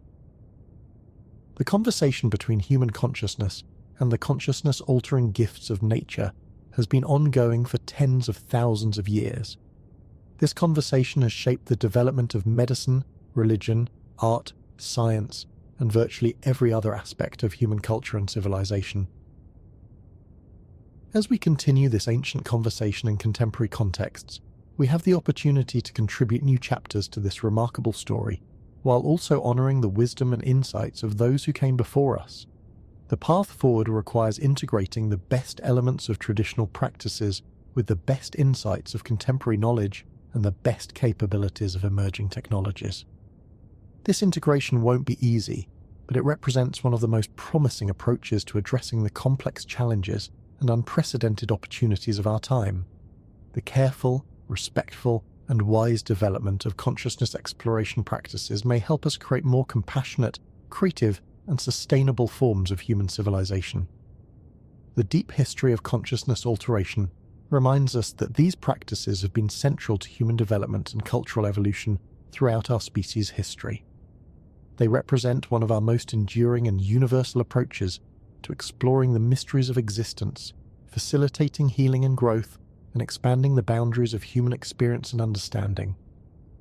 As we face an uncertain but potentially transformative future, this ancient heritage of consciousness exploration may prove more relevant and valuable than ever. The insights, practices, and wisdom accumulated through thousands of years of human experimentation with consciousness alteration provide invaluable resources for navigating the challenges and opportunities ahead. But preserving and applying this wisdom will require conscious choice and sustained commitment. The responsibility for carrying forward this ancient tradition of consciousness exploration now rests with our generation and those that will follow. Tonight, as you drift towards sleep, perhaps you'll carry with you a sense of gratitude for the countless consciousness explorers who have contributed to this remarkable heritage. From the earliest shamans and healers to contemporary researchers and practitioners, from traditional plant teachers to modern therapeutic innovators, each person who has approached consciousness alteration with wisdom and beneficial intention has contributed to our collective understanding of the mysteries and possibilities of human awareness. The quest for expanded consciousness that began with our earliest ancestors continues through each person who approaches these practices with respect, curiosity, and commitment to beneficial outcomes. This quest is both deeply personal and fundamentally collective, involving individual journeys of discovery while also contributing to the broader evolution of human understanding and capability. May we approach this ongoing quest with the wisdom it requires, honoring both the power of consciousness-altering tools and our responsibility to use them skillfully. May we learn from the accumulated insights of traditional practices while also contributing to new understandings that can serve future generations. And may we remember that the ultimate purpose of consciousness exploration is not escape from reality, but deeper engagement with the profound mysteries and unlimited possibilities of existence itself. Rest peacefully in the knowledge that you are part of this ancient and continuing story of human consciousness exploration. The wisdom of countless generations flows through your awareness, connecting you to the deepest streams of human understanding and the most profound possibilities of conscious experience.